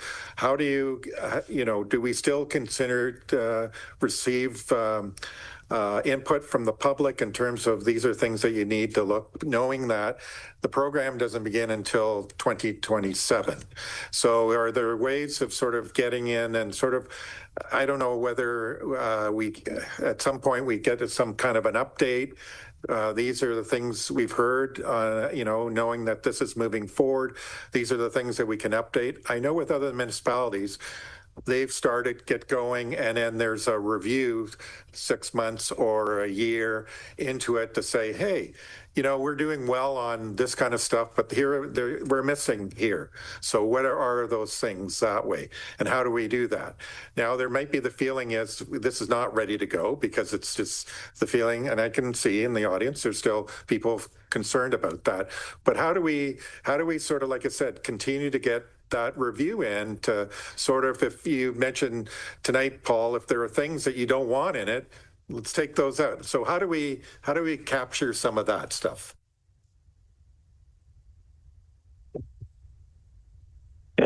Through you, Mayor Waters, just a quick one. The rationale for having this take effect at the end of January 2027 is that we still have a lot of groundwork to cover in terms of developing the administrative systems on the back end and ensuring that. However, in order to build those systems, we need to have a jump off point, and this bylaw gives us exactly that. We will continue to build out the systems and the administrative processes based on the bylaw will be endorsed by council this evening to take effect in 2027. Post the go live date, staff are happy to entertain a review after a period of 6 months or a year to kind of report back to council on lessons learned and perhaps some recommendations to amend the bylaw as it's currently drafted. Thank you. I'm not a wordsmith, but I would definitely like to look to our wordsmith team and amend that so that we absolutely, look, he looks over at you guys, to make sure that we do make an amendment that speaks to the fact that this is not the final version of it. Like, we're still working on it, but it's a jump off point, as Adam said. We do need to get the ball rolling down the highway. Sorry, Mayor Waters, can we choose option one and make the recommendation that we will review it 6 months after its implementation? We need to give staff time to get it up and running.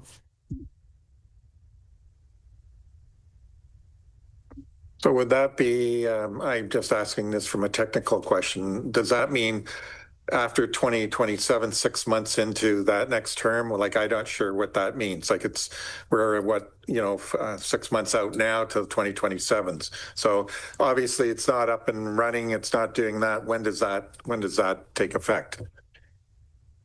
I believe the intent would be to develop the systems for a go live date in the end of January 2027. However, after 6 months' time, you're only kind of towards the end of June, so that you haven't got a full kind of cycle of kind of STR activity for an entire year's worth of time. So I would suggest within a year's time, unless there are things that would warrant an amendment and beyond that, and staff would be certainly willing to entertain that if there's something that would need to be expedited beyond the 1 year time frame. One more question. How do we capture some of the comments that were made today in order to, like, obviously we move ahead with one, how do we capture some of these comments that were made today on this? I see you're very, I know, excuse me, sorry. No, that's not we've had your presentation. We're here right now. So I'm asking that of staff. So how does that, I think we would need to have specificity in terms of which ones in particular council are amenable or wanting us to have a look at amending. If there's something in particular that we need to address, we can have a look at that. But other than that, I think we're going to continue down the path of the bylaw as drafted and then report back to council after that 1 year's period. Councillor Wilton. I see Brett has his hand up, so I'll... I just want to make sure council's aware you can review the licensing bylaw in 6 months, but the zoning is a different process, and the bylaw in front of you takes effect on the day you pass it, otherwise, which is today. And there isn't, a zoning bylaw, a licensing bylaw doesn't really have like a statutory public meeting process. The zoning bylaw, you pass it now, it's the way it is when it comes into effect. I guess, theoretically, it could be appealed, but it still comes into effect on the day it was passed, even if it goes through an appeal period, I think. So just be cognizant of that. You may spend some time and tweak the licensing. If you want to make more tweaks to the zoning, it means coming back and going through a public meeting process and all that. So just so councillors aware. Councillor Wilton. That's what I was going to say. But yeah, I do think if there are concerns from members of council about the zoning, I was going to comment the same thing, that would probably trigger the option to defer. So I'll just put that out there.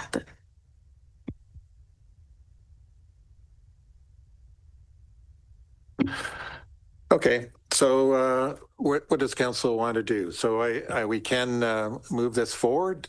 We can delay it. We've done a straw poll, but obviously we've had sort of continual conversation here. So anyone want to speak to that? Thank you, Mayor Waters. Then with that, the zoning bylaw being taken into effect now prior to our STR licensing coming in. I'm not comfortable with that then. So I would be option 2, switching. So.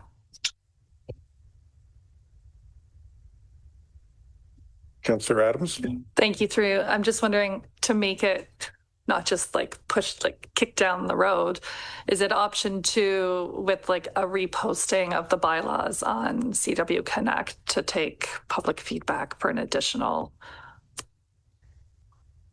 set period? Councillor Wilton? I think if we do option 2, we have to respect the recommendation as written and let it go for a bit and then revisit it hopefully as soon as possible in the next term of council, and at that point have another some type of public engagement processes. And yeah, as Councillor Adams mentioned earlier, there's a lot of other new programs coming up. I was comfortable moving forward with option 1, even though I know people in the audience are not, but I was hoping we could move forward, but seeing all the concerns, and my read of the room is that people aren't comfortable. So I'm thinking option 2 as is probably the way to go tonight. Councillor Craddock, any further thoughts in that regard? No, I'm happy to see that maybe it is going towards option 2, because I think option 1 came from councillors, and reading the room was with contingencies that we'd revisit it quickly. But if some things were going to be concrete by doing it right now, I think then that shows all the more reason that we should maybe wait. Okay. Councillor Eboy? Thank you. I began my first comment by saying it's our job to keep learning and doing better. And although I was prepared to go through one with making amendments and adapting it and recommendations, I think when I was reminded by Brett, thank you, about the zoning rule, I would not be comfortable moving it forward at this time. And do you have any further comments, Councillor Jefferson? No, you're option 2, correct? Yes, I just have issues with the zoning in our commercial districts. So it's where I'm kind of sitting there, is because they're kind of entities upon themselves, and we're wanting them to flourish, and we're wanting to do economic development in those areas. And I think we have to treat them individually from other aspects. And this is an all-encompassing zoning bylaw that's covering all of Center Wellington. And it's not giving, I don't know, a selection for pushing and having STRs based in our downtowns is kind of where originally we were wanting to see a lot of them. So. Okay, Councillor McDonald, final. We've done a lot of work, but I don't, like I said at the beginning, somehow this got convoluted. When we were first elected, we saw the town of Tiny, and what they went through, and the safety issue. But, I said from the very beginning, I'm not willing to put hardship on those that are just trying to live their lives. So, option 2. Okay, and I should probably speak a final word. So, this is quite the process, and I hope people are enjoying this, whether you're watching it or in the back. But to me, this is how good councils work. They listen to each other, they listen to the public. You can see, even it's a tough decision. So, and I do want to thank staff and the input of the community. Paul, his group, we've gone through a lot of process, but this council, as I see it, is not prepared to deal with this. So, which means we're looking at option 2 to defer this to the new council that way. So that's a very tough decision.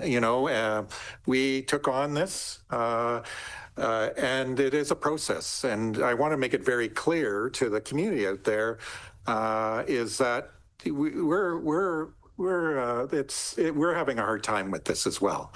So to me, that's listening. It sounds to me we're not quite there yet. And I would hope that the new council would continue on in terms of the process of this. short-term rental accommodation, because I think there's definitely a need for it, but we're not ready to sort of move this needle forward. So that will be a chore of new council. So I'm going to read option 2, and it's going to go option 2. I can read it as it's all in yellow there. There. Yeah. That the Council of the Township of Centre Wellington receive report core 2026-19 being an update report on short-term rental accommodation and bed and breakfast establishments licensing information, and that the Council of the Township of Centre Wellington defer any further action on the licensing of short-term rental accommodation and bed and breakfast establishments until a new term of council. Do I have a mover for that? Councillor Craddock. Do I have a seconder on that? Councillor Adams. Any further comments or questions? Seeing none, all those in favor? Okay, that's so moved. So we don't have to deal with zoning.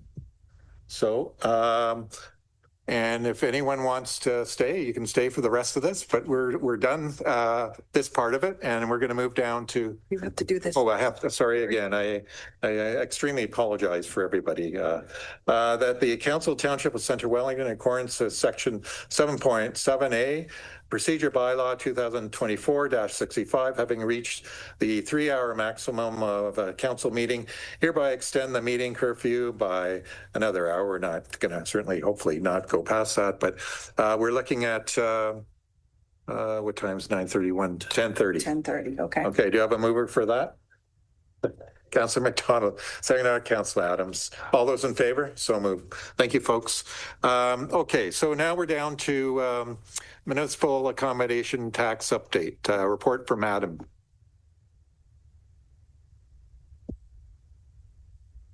Thank you, Mayor Waters, and through you, staff are before council this evening with a recommendation that the Council of the Township of Centre Wellington authorize the mayor and clerk to execute a bylaw with respect to establishing a municipal accommodation tax. At the March 23rd meeting, staff were directed to bring forward a municipal accommodation tax bylaw for approval at a future meeting of council. Staff have since drafted a MAP bylaw, and through an iterative process, working with KML Municipal Consulting, are now positioned to present the bylaw to council for consideration. The draft bylaw consolidates benchmark best practices currently in use in the Ontario landscape, while providing interpretations, definitions, administrative practices, delegation of authority, the ability to impose a municipal accommodation tax, certain exemptions, details on collection and remittance practices, assessment practices, audit authority, and enforcement and penalty provisions. Key points of the bylaw that staff would like to specifically highlight are a proposed go-live date of September 1st, 2026, and a MAT rate of 5%. Rationale for the rate and draft preliminary 2027 budget for the Economic Development and Tourism Municipal Services Corporation are detailed in the report, and I'm here to answer any questions the council may have. Yes, I'd like to see the rate at 3.5 to start until the MSC is set up and the new board can review. Those are my thoughts. Any other comments, questions, Councillor Wilton? Thank you, Mayor Waters, and thank you, Adam, for the report, and thank you for all the work that has gone into this. I'm comfortable with the rate being at 5%. I think the case was made for this in the budget for the MSC, and I believe the market can handle that rate. Thank you. Any further comments or questions? Staff, anyone, as it relates to that, the rationale for the numbers?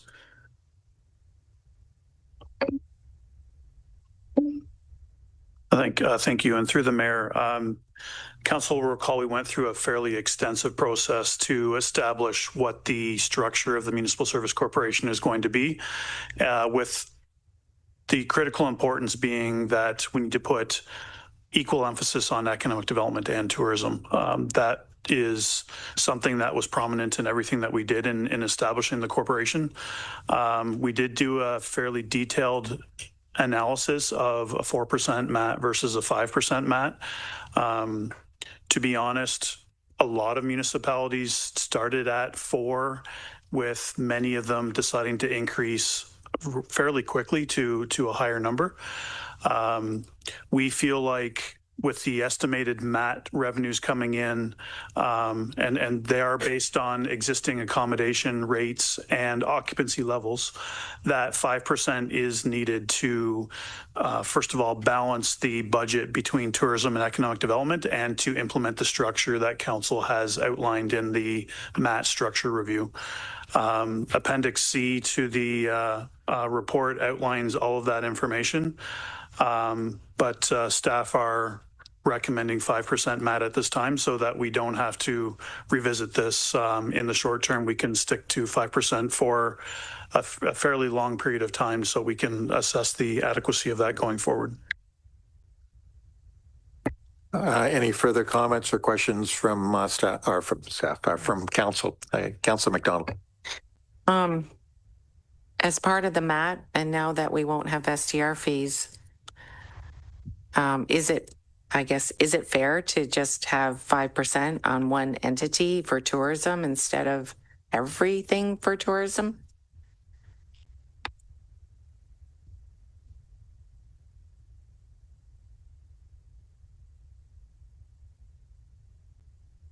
I'm just wondering if you could rephrase that. I'm not sure I got the entirety of your question. Is it fair? So I like the 4%. And if the MSC decides to push it up after that, then that's up to the MSC. But I like the 4%. But is it fair to, now that we're not doing the STRs at the moment, and so those fees, are they a part of the MSC? And so now we're just weighing the percentage on one entity. We will not have overnight stays from. Yeah, just to clarify, the any of the STR revenues and from a licensing perspective would have been only to administer that program from a licensing perspective for STRs and bed and breakfast establishments. The MAT is something else entirely, and that is a cost share between the MSC and the township for the purposes of one, administering the program and generating the revenues to facilitate the tourism activities within the township. Any further comments or yes, Councillor Wilton. I would just like to make a motion to move forward with the recommendations as proposed. Are we all good? Okay. So I'll read the recommendation that the Council Township of Centre Wellington receive report core 2026-24 being an update report on the implementation of municipal accommodation tax, and that the Council Township of Centre Wellington authorized the mayor and clerk to execute a bylaw with respect to establishing a municipal accommodation tax. Do I have a mover for that? Councillor Wilton, seconder on that. Councillor Evoy, any further comments or questions? Seeing none, all those in favor? That is so moved. Okay, so bylaws. This is a little bit different now. Bylaws. Sorry. 2026-28 bylaw to appoint a municipal clerk and to repeal bylaw 2014-008. Secondly, 2026-29, a bylaw to appoint a fire chief and repeal bylaw 2021-28. Next, 2026-30, a bylaw to establish a municipal accommodation tax. Matt, moved by that bylaws 2026-28 through 2026-30 be read a first, second, and third time and pass, signed by the mayor and clerk and corporate seal affixed. Do I have a mover on that? Councillor Adams. Seconder on that, Councillor McDonald. Any further comments or questions? Seeing none, all those in favor? So moved. And then, where am I here? I go into my notice of motions. Okay. No, none. Okay. Yeah. Go ahead. Just wait a second. I'm looking right here. None. Okay. We'll now move to notice of motions. Councillor McDonald, I understand you have a notice of motion this evening.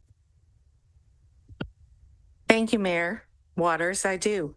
The motion is titled procedural continuity, and institutional knowledge in the Township of Center Wellington.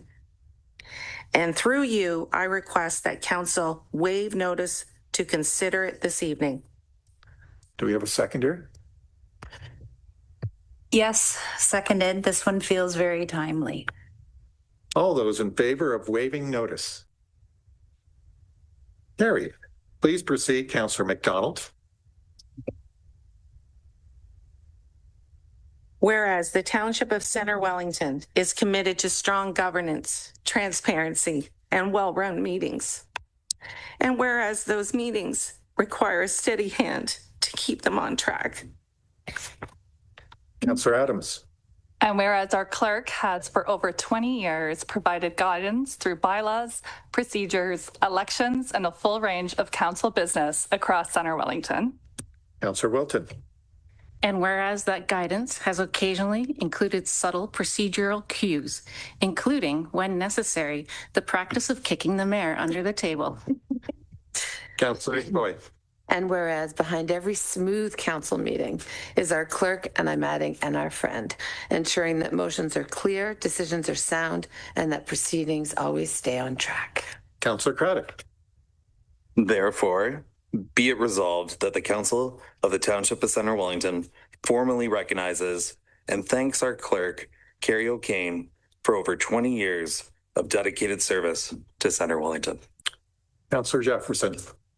And that this motion, despite its formal tone, is really just our way of saying thank you for keeping all of us, especially our mayors, in line. But in all seriousness, on behalf of council, staff, and the entire Center Wellington community, thank you. And we wish you all the best in your retirement, Carrie. Congratulations.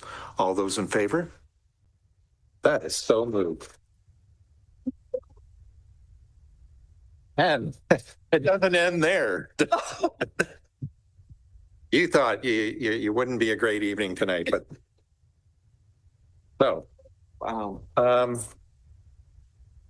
Tonight we recognize that Carrie for the extraordinary career of 35 years in municipal government. Carrie's public service journey spans Aramasa Township, the region of Waterloo, the Township of Center Wellington, where she joined us in 2006. Over her career, Carrie has served 4 mayors: Russ Spicer, Joanne Rossui, Kelly Linton, and moi. When asked about a moment she always remembered, Carrie fondly recalls the time Finance and Legislative Services relocated to Veterans Hall during renovations. It wasn't spacious, it was an idea, but it worked because everyone pitched in, adapted, and made it successful together. That story says a lot about the kind of leader and colleague Carrie has always been.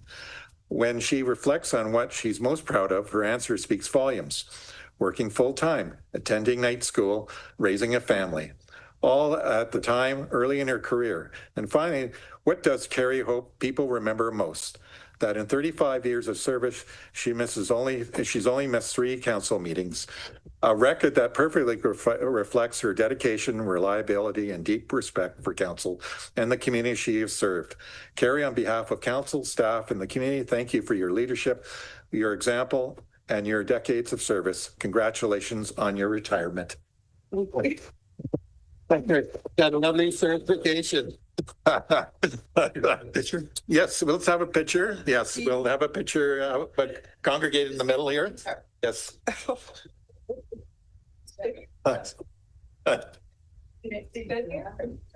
There.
doing. Yes. I was ready. Okay, If I I know. kicked you, I would have. Okay, a bylaw to confirm the actions of council, recommendation, It's 31. sorry, where are we here? Okay. That the bylaws 2026-31 to confirm the proceedings of council at its meeting held April 27, 2026, be introduced a first, second, and third time and passed in open council. Do I have a mover for that? Councillor Adams, seconder on that. Councillor Jefferson, any further comments or questions? Seeing none, all those in favor? Okay, and an adjournment. Do I have a mover and adjournment? Councillor Wilton, seconder, Councillor McDonald. Any further updates, what I want to talk about? Okay. Yes. And all in favor of adjournment? Perfect. Thank you. Thank you, everyone. Well done, Jen. Yeah. Thank you.